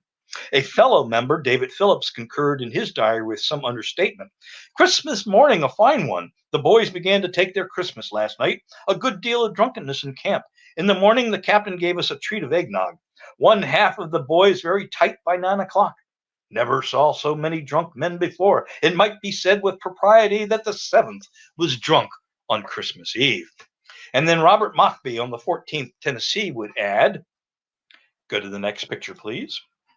Our first Christmas was spent in Strasburg with much hilarity, and which the day was always observed at home and was in evidence. More or less, old Stipple Jack had found its way into camp, and not a few buckets full of eggnog was dispensed by the different messes. And in many instances, turkey was indulged in at dinner through the foresight of foragers sent out on the line of march. And here we see this is probably a Union soldier in a Union coat.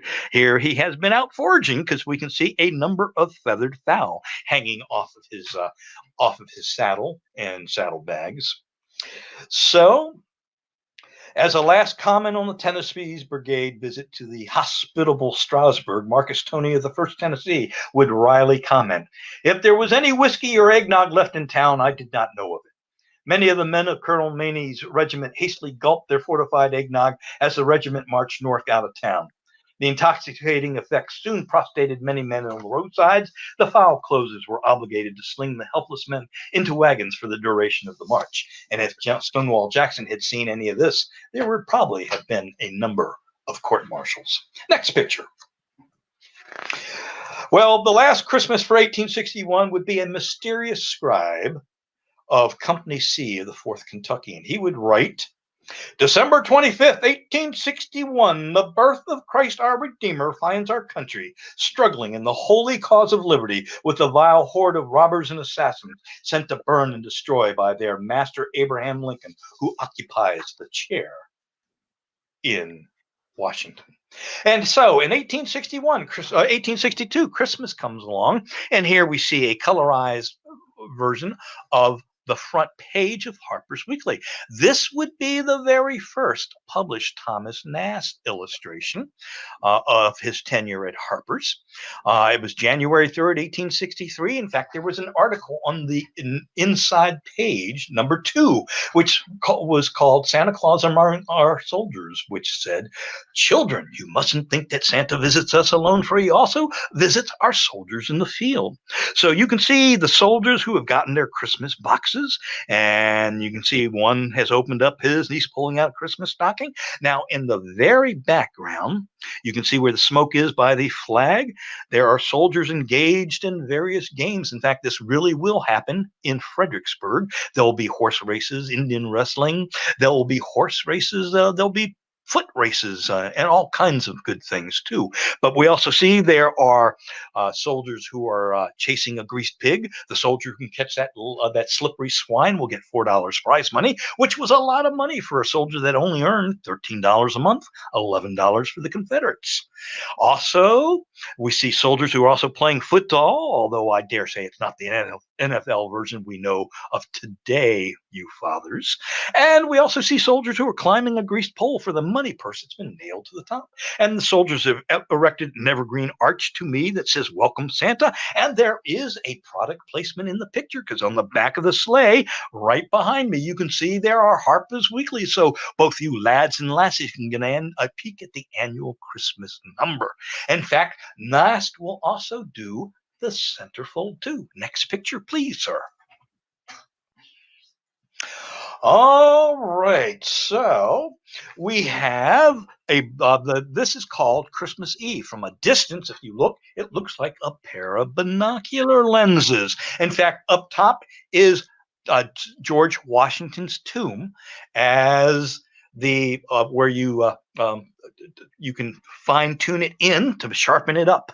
Down below the pivot point, we see the graves of soldiers who have given the ultimate sacrifice and will never be there again, never be here for Christmas again. We also see the evergreen wreathing and roping that goes around the two lenses. In one lens, we see the wife who's praying before a cold, frosty window with the spires of the churches and other town buildings in the background, while the children are abed. And in the background, I have been there because there's a drum hanging on the mantle and the stockings have been well filled. While we see in the other picture could be a gentleman in the Army of the Potomac looking at a photograph of his wife and kids, wishing he was at home in a cold picket camp. Or it could be from a Confederate camp too, depending on your feelings about the war. Up on the top there, you see in the left-hand corner, you see a picture of me in a metropolitan setting getting ready to jump down the chimney. On the other side of Christmas Eve, you see me driving through camp, throwing out the Christmas boxes. And as the article says on page 1, back to where I'm sitting on the back of the sleigh handing out the boxes, as the article says, you see what they contain. Down below, we have a Christmas battle going on. We also have a Christmas storm at sea. In fact, on the at the end of December, I think it was December 30th, 1862, we would have the Monitor would sink off the coast of North Carolina. But we also have the Christmas battle that would start on Christmas Eve, stop for New Year's Day, and goes on, which would be the Battle of Stones River out west, or the Battle of Murfreesboro from the Confederate perspective. And the town was awash with evergreen swagging all over the place. There were wreaths there too, so there was a lot of festivities going on. And then, just on Christmas Eve, John Hunt Morgan marries a local Murfreesboro girl, Mattie Reedy. And then next morning, just like a man, jumps on his horse and rides off on the first Christmas invasion of Kentucky for Christmas of 1862. But also because there's a ordinance passed down that there's a dance every night to go along with the evergreen swags and wreaths and things like that, but only the officers are allowed to attend. So there's a lot of borrowing by hook or by crook of officers' uniforms, so they may go into town and meet and dance with the ladies. So we have this picture here, and there would also appear, next picture, almost looks like a Grandma Moses, but this is not a Thomas Nast painting. But here we have a kind of a almost primitive color picture of the Thomas Nast famous centerfold of Christmas of 1862. Now, interestingly enough, the editor of the Richmond Examiner in Richmond, Virginia, must have known what was coming. So on Christmas Day, he writes an editorial, says that we have nothing to chime about the non-arrival of Santa, for he's nothing more than a Dutch toy merchant, a translated scrub in New York and New England, and an immigrant from England who has nothing more to do with genuine Virginia hospitality and Christmas merrymaking than a Hottentot. So he must have known that the patriotic or the propaganda version of Santa was on the way.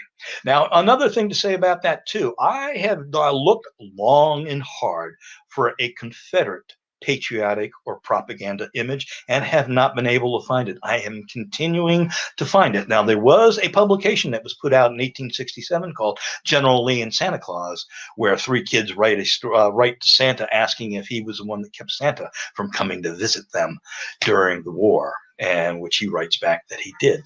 But it also has to do with a missing father too. So there are several images of another 19th century Santa there. Next picture, please, good sir.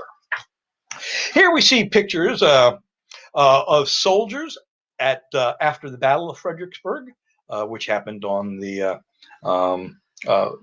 December 13th. And so we have the soldiers on the Rappahannock River. So again, soldiers, after murdering one another, were intensely curious. So Confederates were just as interested to find out what Johnny Yank was up to. So something that the Confederates had plenty of that the Union soldiers did not was tobacco. So the soldiers would send 5 and 10 pound twists of tobacco over for the Union soldiers, who were only more than grateful to get a nice thing of tobacco.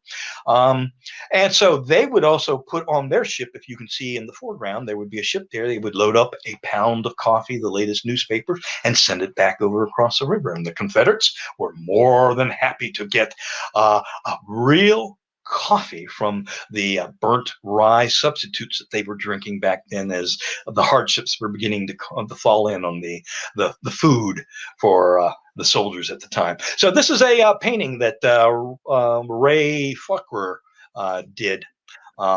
There was one that Gilbert Gall, who is a famous illustrator from the 19th century, especially doing Civil War pictures. He did another picture of Union soldiers on the Rappahannock sending over a boat to the Confederate soldiers. Next one, please.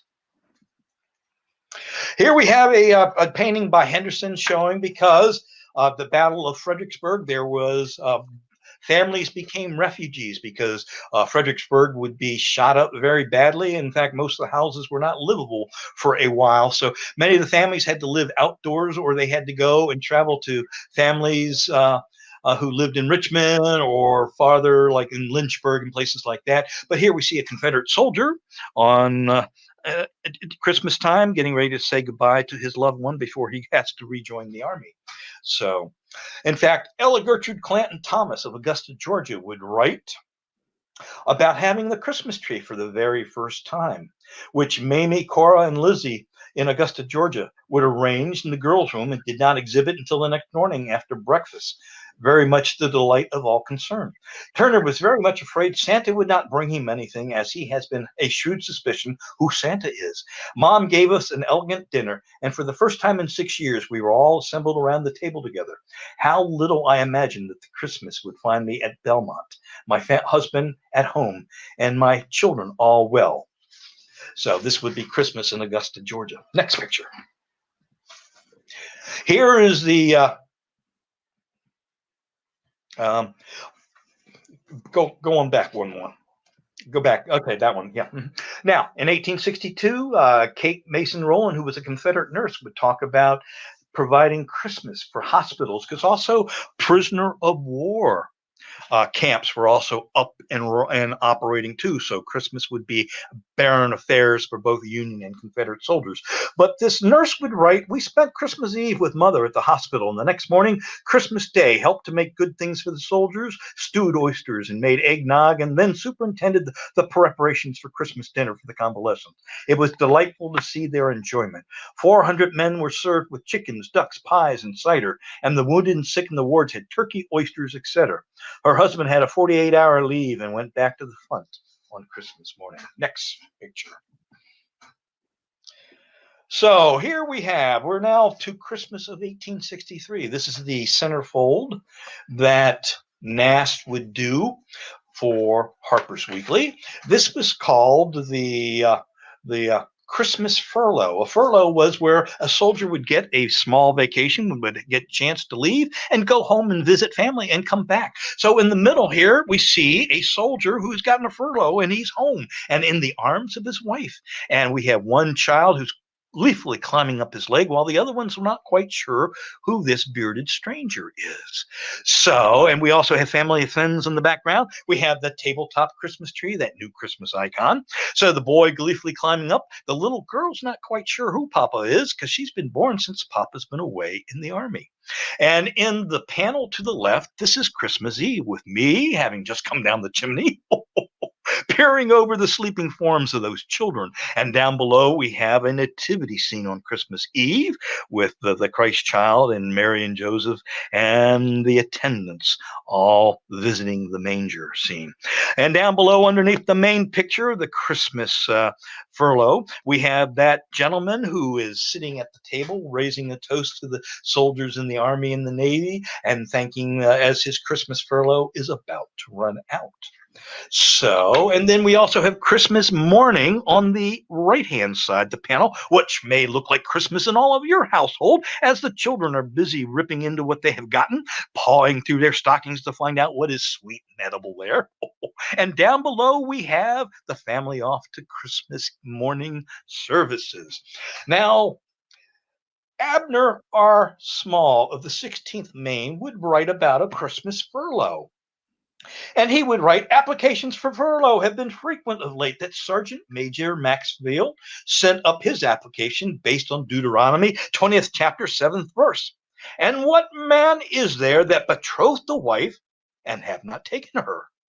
Let him go and return unto his house, lest he die in battle and another man take her. If approved, he says, he shall ask for an extension, referring to Deuteronomy 24th chapter, 5th verse, which reads, when a man hath taken a new wife, he shall not go to war, neither shall he be charged with any business, but he shall be free at home 1 full year, and shall cheer up his wife which he has taken. Much to his surprise, the sergeant major obtained his leave, while the application of the 2 officers were disproved. Hopefully, he spent that leave under a sprig of mistletoe with his wife. Next picture, please. This is the second of 2 that Leslie's Illustrated did. This is an interesting picture. And in the center, it looks like a picture of me from the 1848 Henry M. on the Dunk, a visit from St. Nicholas with the brown fur pillbox hat. But also, if you look at the upper left-hand corner, I like to think this might be the illustrator of this wonderful centerfold, because he's also wearing a pair of glasses, but also hanging from his saddle, as you saw in the photograph, are a number of fowl, geese, chickens, turkeys that he's bringing in. While in the center of the top, we see the brigade raising up their company, their brigade, their camps, whatnot, with the evergreen arches. And in the right-hand side, we see a couple of soldiers who are cooking their Christmas dinner. While down below, you boys engaged in the military art of snowballing that passing sled from behind that snow fort there in the corner. And you see the soldiers with their swords, whatnot, saying fire with a fusillade of cannonball or of snowballs. And then in the next picture to the right, we see the soldier of the family engaged in social intercourse with the children showing what they have gotten, and the family renewing old ties to find out who's had children, who's gotten married, which family members have died. And so again, we have that new icon in the background, the Christmas tree. And again, take note of the border of the picture, very Victorian picture here. So, well, 1863, next picture. Ella Gertrude Clanton Thomas of Augusta, Georgia, which will talk about the changes a year wrought in Augusta, Georgia. Many Southern mothers would tell their children not to expect Santa Claus by 1863 because he wouldn't be able to get through the blockade, which was basically the secret for saying everything in the stores was too expensive with the inflationary prices to be able to afford. So also many Southern mothers also were trying their very first Christmas trees during the Civil War too, where something that had already gained a toehold up north. But going on here, she would tell her children, because Santa would not be able to breach the ever-constricting blockade now strangling the Confederacy. She gave a Christmas party to her children. But her children nonetheless abided their faith in the patron saint of children and hung up their stockings anyway. So when she went in to tuck them up into bed, I have written nothing of Turner and Mary Bell's party, which we gave them last week in lieu of Santa Claus's present. Mary Bell has been told Santa Claus has not been able to run the blockade and has gone to war. Yet at late hour, when I went upstairs Thursday night of the party, I found that with the trusting faith of childhood, they had hung their little socks and stockings in case Santa Claus did come. I had given the subject no thought whatsoever, but invoking Santa Claus's aid, I was able, when their little eyes opened to enjoy their pleasure, to find cake and money in their socks. Here we have a picture right here of Edwin Forbes did after the war of the soldiers' Christmas dinner here. With a soldier with his lean-to that have got evergreen branches there and on his coffee pot. And in fact, to roll this into prisoner of war camps, many prisoner of war camps, we would have soldiers who were living in barracks or outside and things like this would also be too. So Henry Kyd Douglas or Kyd Douglas, who would be an adjutant to Stonewall Jackson, would be captured at Gettysburg after also being wounded, would end up in Johnson's Island prison camp outside of Sandusky, Ohio. And he would write about receiving a Christmas box in this prison camp. And it would say, there came a carload of boxes for the prisoners about Christmas, which after reasonable inspection, they were allowed to receive. My box from home contained more cause for merriment and speculation as to its contents and satisfaction. It had received rough treatment on its way, and a bottle of ketchup had broken and its contents very generally distributed throughout the box. Mince pie and fruitcake saturated with tomato ketchup was about as palatable as embalmed beef of the Cuban memory from the Spanish-American War. But there were other things. Then, too, a friend had sent me in a package, a bottle of old brandy. So on Christmas morning, I called a number of comrades to my bunk to taste the precious fluid of disappointment. The bottle had been opened outside, the brandy taken and replaced with water, and adroitly recorded and sent in. I hope the Yankee who played that practical joke lived to repent it and was shot before the war was ended. A nice Christmas. Now, 1863, the mysterious Confederate scribe of Company C of the 4th Kentucky would write, yes, old Brick, and another Christmas has come and gone, and we are still combating the Vandal hordes, are likely to be doing the same this time next year. What a pity. Next picture. Now, again, here we also have the aid societies. Here we have a picture of a barracks that's been set up in place like maybe Philadelphia or something like that, in which we see a table that has been set up. There are turkeys on the table. There are plates, and there are glasses of wine and bottles of wine and all that. And we also can see there are wreaths in the windows too. And we also see the women in the background wearing their winter finery in this wonderful picture from taken around about Christmas time. Next picture. Well, this is the picture from 1864. This is not a Thomas Nast. I'm not sure who the illustrator is, but this has been from a family who's been really prodigious and producing offspring, because we can see mom and dad peeking in to see what all the hullabaloo going on in the room, because we see the children who have gotten their Christmas presents. We see a teenager in the back there, right before the window, who has gotten her first romance novel. So she's busily engaged in reading all about love. While we have a child who's riding a hobby horse there, while we have another one who's gotten her first ABC picture book. So she's learning her ABCs. We got a child who's playing with a China bisque doll, while another one, which were popular gifts for you boys, kepis and wooden swords and backpacks and drums and wooden muskets. And we see a child going through her stocking to find out what is sweet and edible there. And we have the child up on the bed playing Christmas Reveille. So, and we also have that Victorian touch. We see the frosty sparrow on that snowy window ledge, peering in on the warmth of Christmas morning. But Nast would do the centerfold for the paper. Next picture, please, sir. And here we have the picture of the Union Christmas dinner. And so in the center picture here, we have the Hall of States with Abraham Lincoln holding his arm to welcome in at the door a number of Confederate officials. Here we have President Jefferson Davis is being welcomed in, General Lee, and a number of others. And if you look at the initials on the back of the table, back of the chairs, especially if you see the empty ones, they are the initials for the southern states. But also we see the war aims are up on the war, North and South reunited. So also it's the four corners, which also give. I like to call this the, here we have the biblical passage in the upper right-hand corner, the return of the prodigal son, or I like to call this the return of the prodigal states. Down below is lay down your arms and you'll be welcome in the right-hand corner. Lower corner. In the left-hand corner, we have unconditional surrender. And in the upper left-hand corner, we have victory holding out the olive branch of submission. We see down below, we see them raising a toast to our sailors and soldiers who are in the war effort, along with bottles of wine and turkeys and things like that in the background. So this was a very political picture, but I am in the picture, because if you can see me in the shadow behind the words Christmas before the new rising moon, I am in shadow, riding in my sleigh with my team of reindeer. They're also in the background, far in the background. You can see the pictures on the left-hand side. You can see a town. And on the right-hand side, you can see soldiers in camp.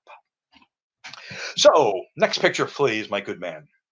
Here we see a picture from Leslie's Illustrated showing Santa Sherman, because it was Christmas Eve of '64 when Sherman had sent a telegram that arrives in the White House begging to present the city of Savannah, Georgia, to the president and to the United States as a Christmas present. So here we have Santa Sherman getting ready to put the city of Savannah in Abraham Lincoln's Christmas stocking. And his Santa hat is a snake, an anaconda, as a matter of fact, which is a allusion to the Anaconda Plan, which was the embarkation of the ports of the South that was slowly strangling their social and economic welfare in the war. So, and we see Uncle Sam, we see Abraham Lincoln sleeping in the back in bed. Next one. Here is the picture that from City Point. Cornelia Hancock was a Quaker girl who, in 1863, after the Battle of Gettysburg, would join to nurse first in Washington, D.C., in a black hospital for contraband. And then she would show up at City Point, the great material collection point where General Grant also had his headquarters too, at the confluence of the James and the Appomattox River. And she would write, Christmas is over. We had it perfection here. A splendid dinner for 1,400 men. Just think of it, cooking a sumptuous dinner of turkeys, pies, etc. for that number. Is it not appalling? Miss Hart had charge of the dinner, and of course it was a success. She is so smart. I had moved into my new kitchen and gave her full sway there. It was handy to where the dinner was set in the government kitchen, where 400 can be seated at once. The hall was decorated tastefully with evergreens and was really pretty as a picture. And this is that photograph, I believe, taken at City Point. But you can see the evergreen wreaths and the arches and the greenery that have been put up, and the barracks tables that have been set for these 400 turkey dinners to be served. Next picture, my good man. Here we have a picture. This is by the artist Eastman Johnson, showing the Blodgett family at Christmas time. Now, the Blodgett is a well-to-do family. In fact, it is a name family that's still in many of the financial houses on Wall Street. Speaking of Wall Street, that was the name the Dutch gave to the famous street in New York City, was Wall Street, because there was a wall there instead of what has now become the big financial houses there. But the Blodgett. Now, Mr. Blodgett, in this picture here, became a millionaire from making varnish before the war. So here we see a picture, family gathered at Christmas time. We see a Christmas tree with a number of ornaments hanging on it. We also have the young boy who is on the table there. And we see a pickaninny doll, which was a black painted doll that his arms and legs swiveled. And as you joust the plank, it looked like it was dancing. And we see the little girl has got a little poodle pull toy there too. And we see the older girl has got a book, but we also see the wreath that's hanging above the door and a number of others too. So, but there would be Blodgett family members who would become millionaires later on after this picture in the 1880s and 1890s too. Next picture, please. Here we see some Christmas advertisements from Harper's Weekly showing the popular goods and also showing Christmas fashions, the holiday present, the Army watch, the Army pipe, and various other things. Also clothing here, popular prices at the holiday season. And also here we have another Christmas advertisement in the pages of Harper's Weekly. Next picture, please. Now, you know, here among all the gold pens and the officers' watches and all that, that even before Halloween is here, in this time period, you know how Christmas is already up in places like Lowe's and Home Depot and Walmart and places like that. Well, just to show you that nothing is new, because people are always complaining that we haven't even gotten through those holidays. Well, here at Christmas, the Christmas is just barely over on December 31st, 1864. And this we have in the second column, a gentleman selling Valentine's Day cards. So nothing is new. Next picture, my good man. Here we have the correspondence punch bowl. Here we have a number of the newspaper writers as well as illustrators. And there's a famous illustrator. In fact, he was a compatriot, a co-worker of Thomas Nast. Now, the second picture in from the right is Alf Woad. He was a famous illustrator. In fact, he would earn Nast would earn his enmity because he would send his rough pictures in and Nast would finish them up and put his name on the pictures. Now I'd be upset with that too myself. So from there on out, they were bitter enemies. So, but here we see the punch bowl here. We see right there in the center there and with the ladle and all, and everybody has their cups too. So whoever the photographer must have taken a crooked picture because the picture is crooked. He must have had one too many at the punch bowl. Next picture. The Thomas Nelson Page. He would be a writer after the war. He was a veteran of the war, but many of the novels that he wrote would be to the Confederate myth of the soldiers, the Confederate lost cause. But he would write a book called the Captured Santa Claus. And here we see some Confederate soldiers who have captured a Union officer who was obviously on his way back home for the Christmas holidays and was taking a doll baby for his granddaughter or maybe a niece or something like that. So this captured man has had his packages opened. And so all the Confederates have gotten misty-eyed and probably homesick seeing this reminder of Christmas at home. So next picture, good sir. Union Fife Major William Humphrey of the 101st Illinois would arrive in Savannah, Georgia at Christmas time. And many of the company messes about the city cooked and ate their Christmas dinners between rainstorms, some eating a bounty of fresh oysters from the nearby sea, and others ate fare that was at best bland. Humphrey was one of them, and he would write the folks at home admonishing about what had become the staple of his regiment's diet. While you all were eating a good dinner, we soldiers would have been glad to have the crumbs that fell from your table. I will tell you what our meals were this day for Christmas. Breakfast, rice and beef. Dinner, rice. Supper, beef and rice. Rice is our favorite dish now. And in the words of Monty Python, spam, eggs, spam. So as the joke goes. All righty. Now in Petersburg. One of my favorites about this Union soldiers around Savannah, Georgia, too, in the outbreak of the war, or not the outbreak of the war, but as the war is starting to wind down, the Michigan soldiers in Savannah, Georgia. would see the devastated nature of many of the civilians that lived, and they're having to really to go after foodstuffs and things like that because it was going to be bitter pickings for Christmas. So they would load up wagons with perishable foodstuffs and tie branches to the heads of their mules to make them look like reindeer. And these 90 Santa Clauses went about the devastated Savannah countryside, providing Christmas for many of those Savannah families. So these jolly Santa Clauses delivered their Christmas mule reindeer gifts. Next picture, good sir. Let's see. Let's go back to the the one picture one last time. The last thing from 1860, that one right there, was the Petersburg with Christmas in Petersburg from General John B. Gordon, and he would write, "At Christmas, at my headquarters on Christmas Day, there was unusual merrymaking.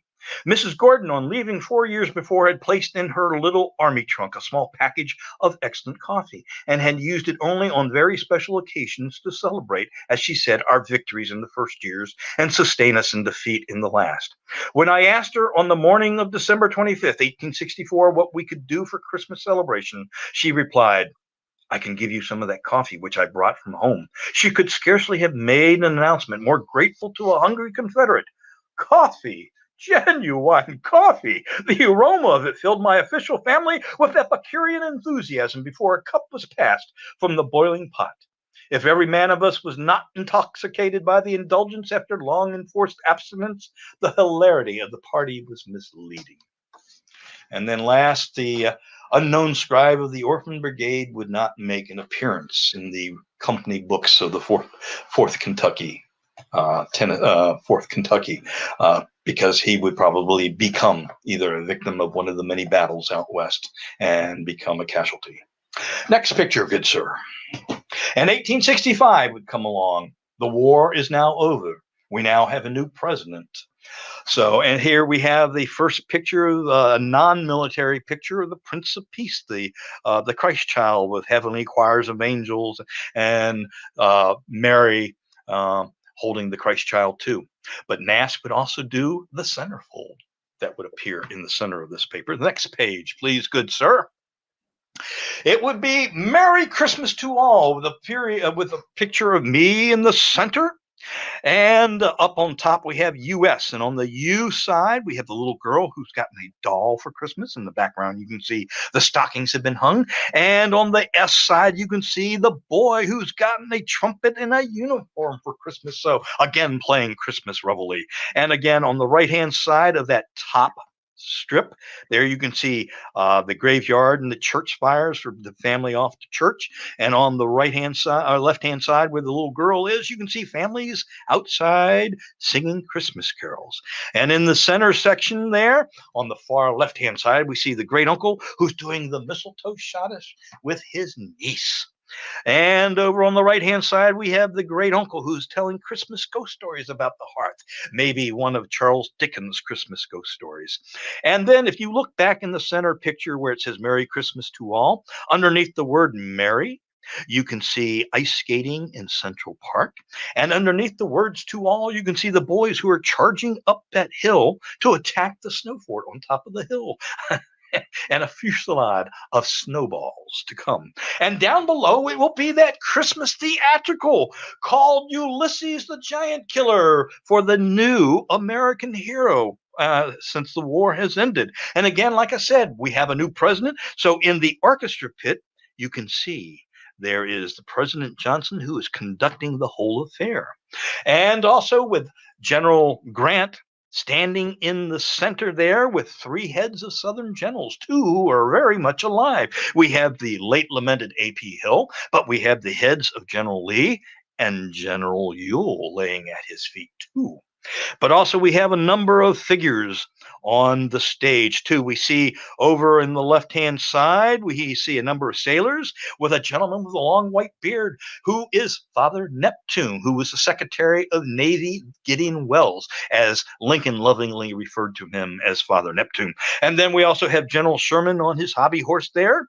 And in close to the center, beside the hill, the head of General Hill, we have the Secretary of War as a buffoon with a long beard there, admonishing. We have a slave who has broken his bonds of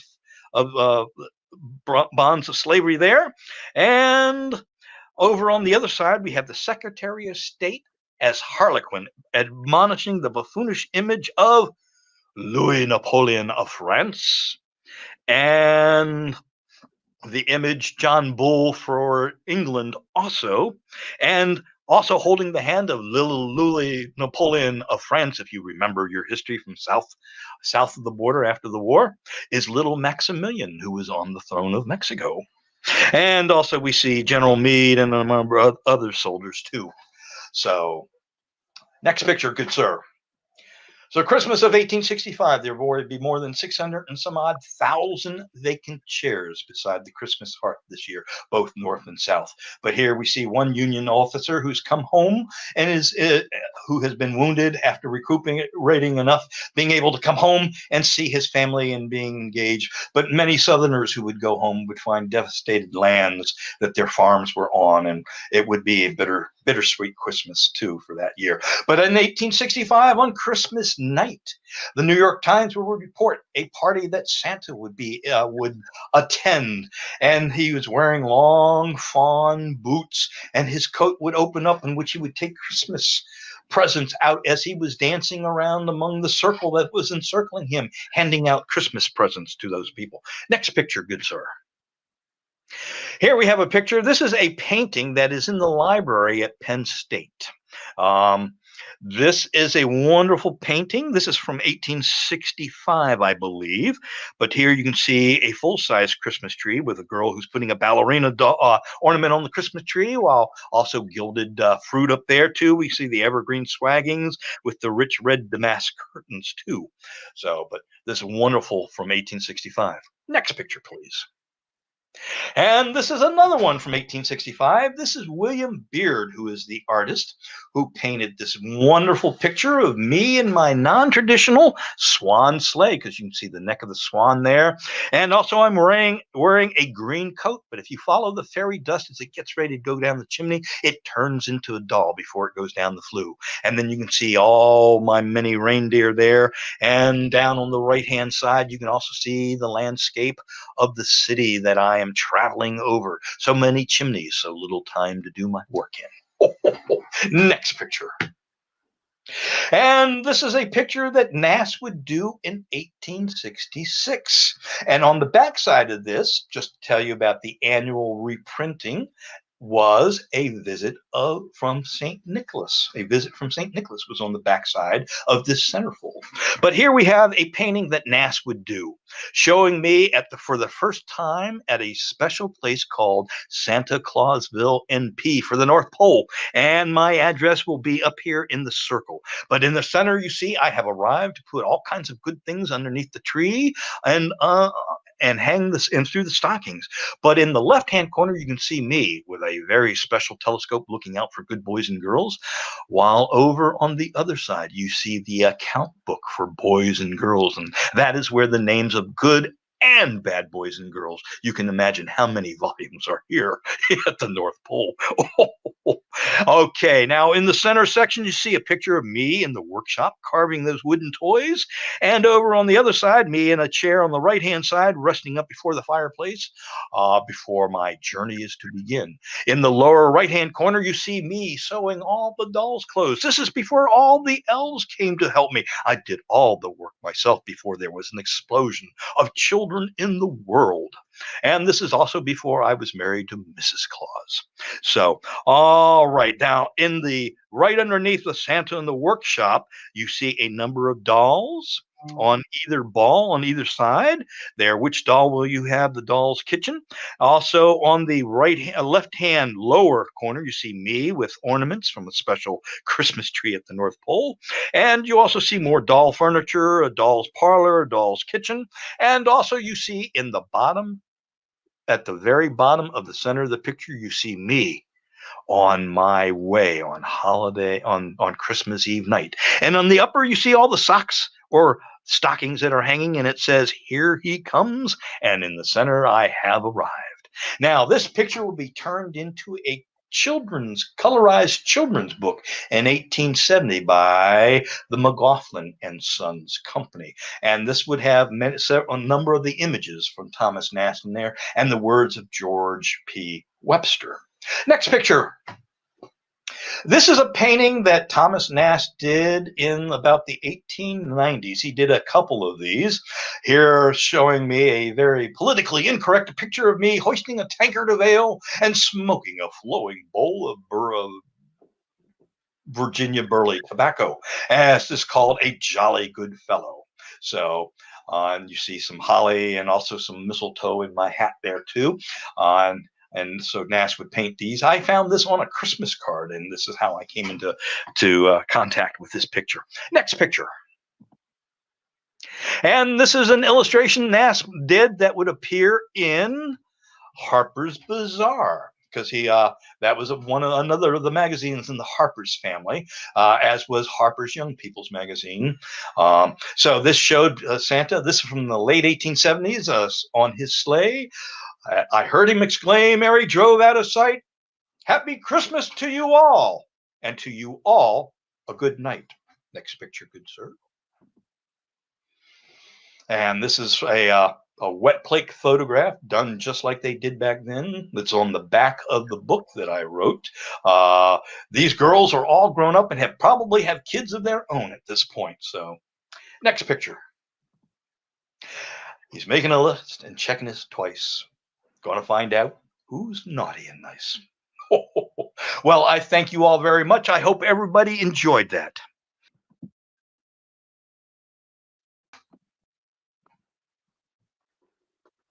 Yeah, thank you so much, Santa. I really appreciate that. That's I've probably the most extensive presentation I've ever seen on Christmas history. You're quite the expert on all things related to Santa and Christmas history. I really appreciate that. Well, I had to learn all that stuff when I started doing Santa, because people would ask me, like, where our Christmas trees and various other traditions came from, and I did not know. And out of self-preservation, I started buying books that had to do about Christmas. Now I have 8 bookshelves full of all facets of Christmas and Christmas ornaments and things like that. Yeah, that's one thing I was going to ask. You mentioned that you have a collection of these, these images and these articles and these magazines and objects and artifacts. How do you how did you complete your research? Did you visit like libraries, museums? You find them in little nooks and crannies all over the place, or? I did a lot of researching at like the Library of Congress. I also went to the Carlisle Barracks, where the United States military Army places up in Carlisle.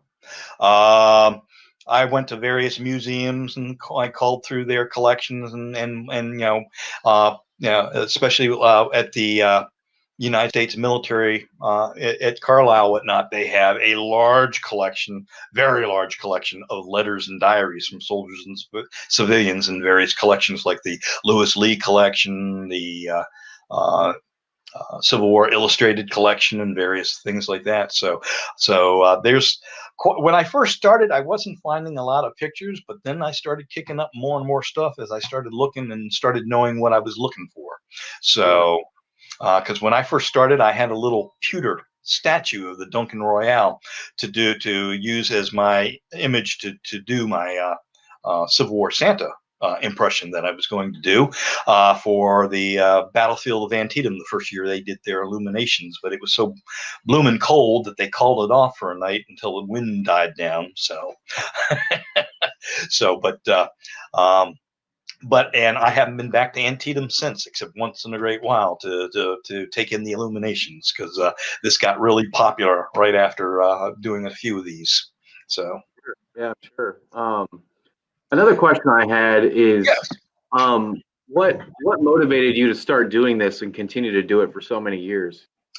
Well, I Christmas was when I was a kid. Christmas, of course, was my favorite holiday, and I remember, just like many other kids, and I can play into that when I'm doing when I'm being Santa, whatnot, and I'm talking about them, especially the younger ones. You can know that they are just barely hanging in there. It could be December 15th, and they're just climbing the walls, waiting for Christmas to be there, and they're going to be trying to stay up all night on Christmas Eve trying to catch Santa.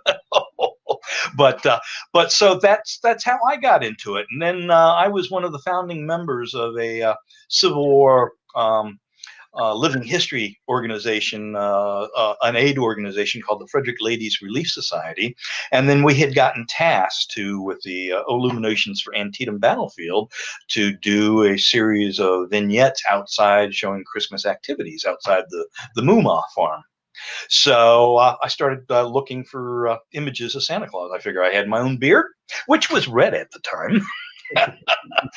So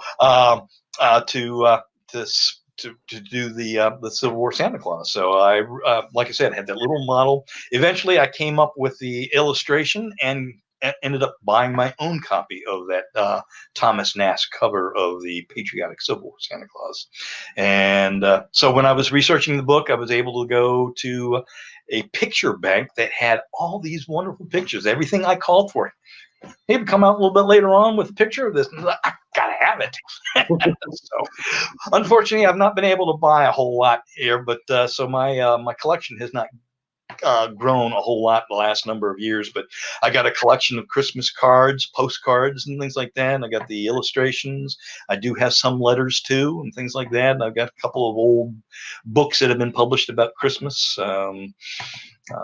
So that's been wonderful. And every time I get a book with that's maybe a collection of letters from a soldier or a civilian and all that, first thing I turn to is see if I can find a Christmas one. That's it's as a historian, it's Yeah. really interesting to see, like I enjoyed, you see some of these images like towards the end, you see social and political life, with the Civil War impacting, these holiday images and these Christmas images, Mhm. because it's so pervasive. The Civil War is everywhere at that time, and Well, it's really interesting to see the outside world impacting, the yeah, holiday. yeah. What's interesting too is actually, and this is where I'm coming from too, the Civil War is actually the catalyst for many of the customs and traditions that we know today, because they were just getting a toehold before the war began in this country. And the Civil War helps promote that, because if you go back to the Mexican War, you will not find many letters from soldiers, with Christmas experiences in it. It just was not something that, but the war was much bigger with the Civil War, because it was basically brother against brother or family against family, and it made it a much bigger conflict. And so you have all these things that were just getting popular, and getting with the names of the reindeer, especially Dunder and Blixen. There's a Civil War general who actually says about the reindeer Dunder and Blixen. So that was something that was ingrained already by that time. So, and like I said, by the time we get to the Civil War, it's the annual holiday tradition for reading of A Visit from St. Nicholas. When I was a kid, that's what my parents read us before I went to bed. I find many children are not being read that anymore, because I'll ask them, so what does your parents read you for Christmas? Probably is not A Visit from St. Nicholas. It might be from the Grinch, How the Grinch Stole Christmas, or something like that. Where so but I'm able to use the woodcuts too from A Visit from St. Nicholas, and I also do the Children's Friend too, to show them the difference of how I look through the years too. So Yeah, it's really, I mean, it's really amazing to see the yeah. transformation of it all, like you showed through all those illustrations and images. Uh, you know, uh, we might have time for a few more questions. If anybody else out there watching has some questions, thanks to all of you for tuning in tonight. I really appreciate it. We've had a number of people tune in over the course of the program. I really appreciate it from all over the place. Um, Hope one I didn't put anybody to sleep there. Oh, no, no, I thought it was great, man. I really appreciated it. What are so you said, this you did a lot of this research to prepare yourself for all sorts of questions that kids ask you. What are some of the more interesting questions kids have asked you, or quirky questions that you've been asked? Oh, well, the ones that hurt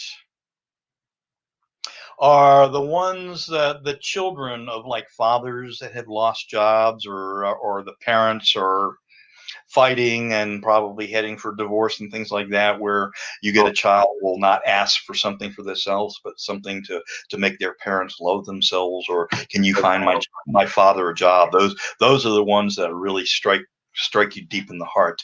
Oh, uh, but actually it was interesting. I one year I had a mother came in. She was a very hairy mother. She came in without her child. I was at Monocacy Battlefield, as a matter of fact. And I came in. She said, "Santa, I just want to let you know, I have a little hellion for a child. He last week in the shopping mall, he ripped Santa's beard off and threw it on the floor."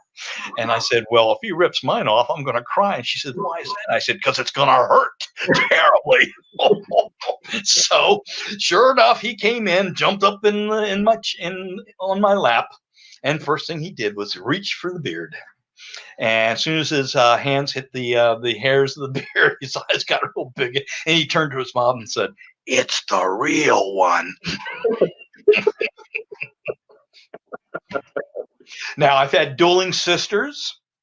One had to have a grand piano, so then the other one had to have a grand piano. So I told him, I said, gonna be awful crowded in the sleigh this year. So, but wow. I get a fair amount of adults too that play along. And Santa, I want that Mercedes for Christmas this year.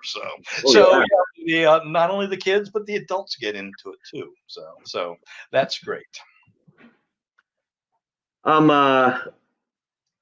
I think just to end here, do you have any final words of wisdom for us? Well, the only thing that I can say is, everybody, please, please stay safe this Christmas. Mask up, wash your hands often, and socially distance. Stay 6 feet apart. Whatnot. I promise I will when I come to your house on Christmas Eve. Just don't forget to leave some cookies and some milk and some carrots for the reindeer, because they like their treats too. And I'll leave you with one last story of a gentleman who wanted to become me. There was a gentleman in Chester, Pennsylvania in the 1890s that made his own Santa costume, and he decided he was going to come down the chimney and provide Christmas for his children that year. So, after everybody went to bed that night, he went outside, climbed up onto the roof, and started to descend the chimney in his homemade Santa outfit, only to get stuck. And I have never been stuck in a chimney, my friends. I get a lot of people to ask me about that, or are afraid that I'm going to get burned. But anyhow, this gentleman got stuck and started making a boisterous racket there. Pretty soon, the wife and mother and his children ran out of the house thinking the house was haunted or something, and so the neighbors came running. So they had to start taking apart the chimney to be able to get the fake Santa out of the chimney. So he was chagrined for years after that. Yeah, there's nothing like the real thing. Not everyone can be Santa. There's only one. Santa, I really appreciate you joining us tonight, taking time out of your busy schedule, your busy evening, joining us virtually in a new way. I want to thank everybody for tuning in tonight, whether you're watching live or you're watching this recorded. Really appreciate everybody's questions, comments over the course of the program. Ramona tuning in here she's been tuning in throughout, but she says thank you, and then also says you have to stay sharp with your answers to the children's questions. Um, that's for sure. So Well, I get Santa's call to ask me what's the first thing I learn, and I'll tell him the names of your reindeer, because that'll be the first thing a child will trip you up over. Because I've heard some fantastic names of reindeer coming out of some shopping mall helpers, like Astro or some other names instead of the names of the actual reindeer. So, well, I want to wish everybody a very Merry Christmas. Stay safe, and I'll see you on Christmas Eve. Merry Christmas to you. Happy holidays to everybody. Have a safe and happy holiday season. And I'm going to end the live broadcast. Thank you, everybody.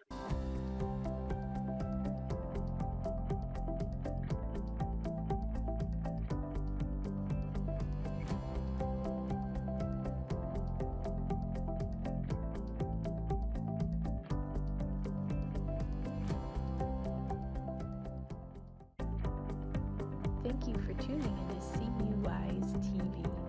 We hope you enjoyed the show. This video can be accessed anytime on youtube.com. In the YouTube search bar, type in UPTV6 and look for their microphone logo. We hope you will join us again next week for more local, engaging content designed specifically for Champaign County older adults. Take care and stay safe.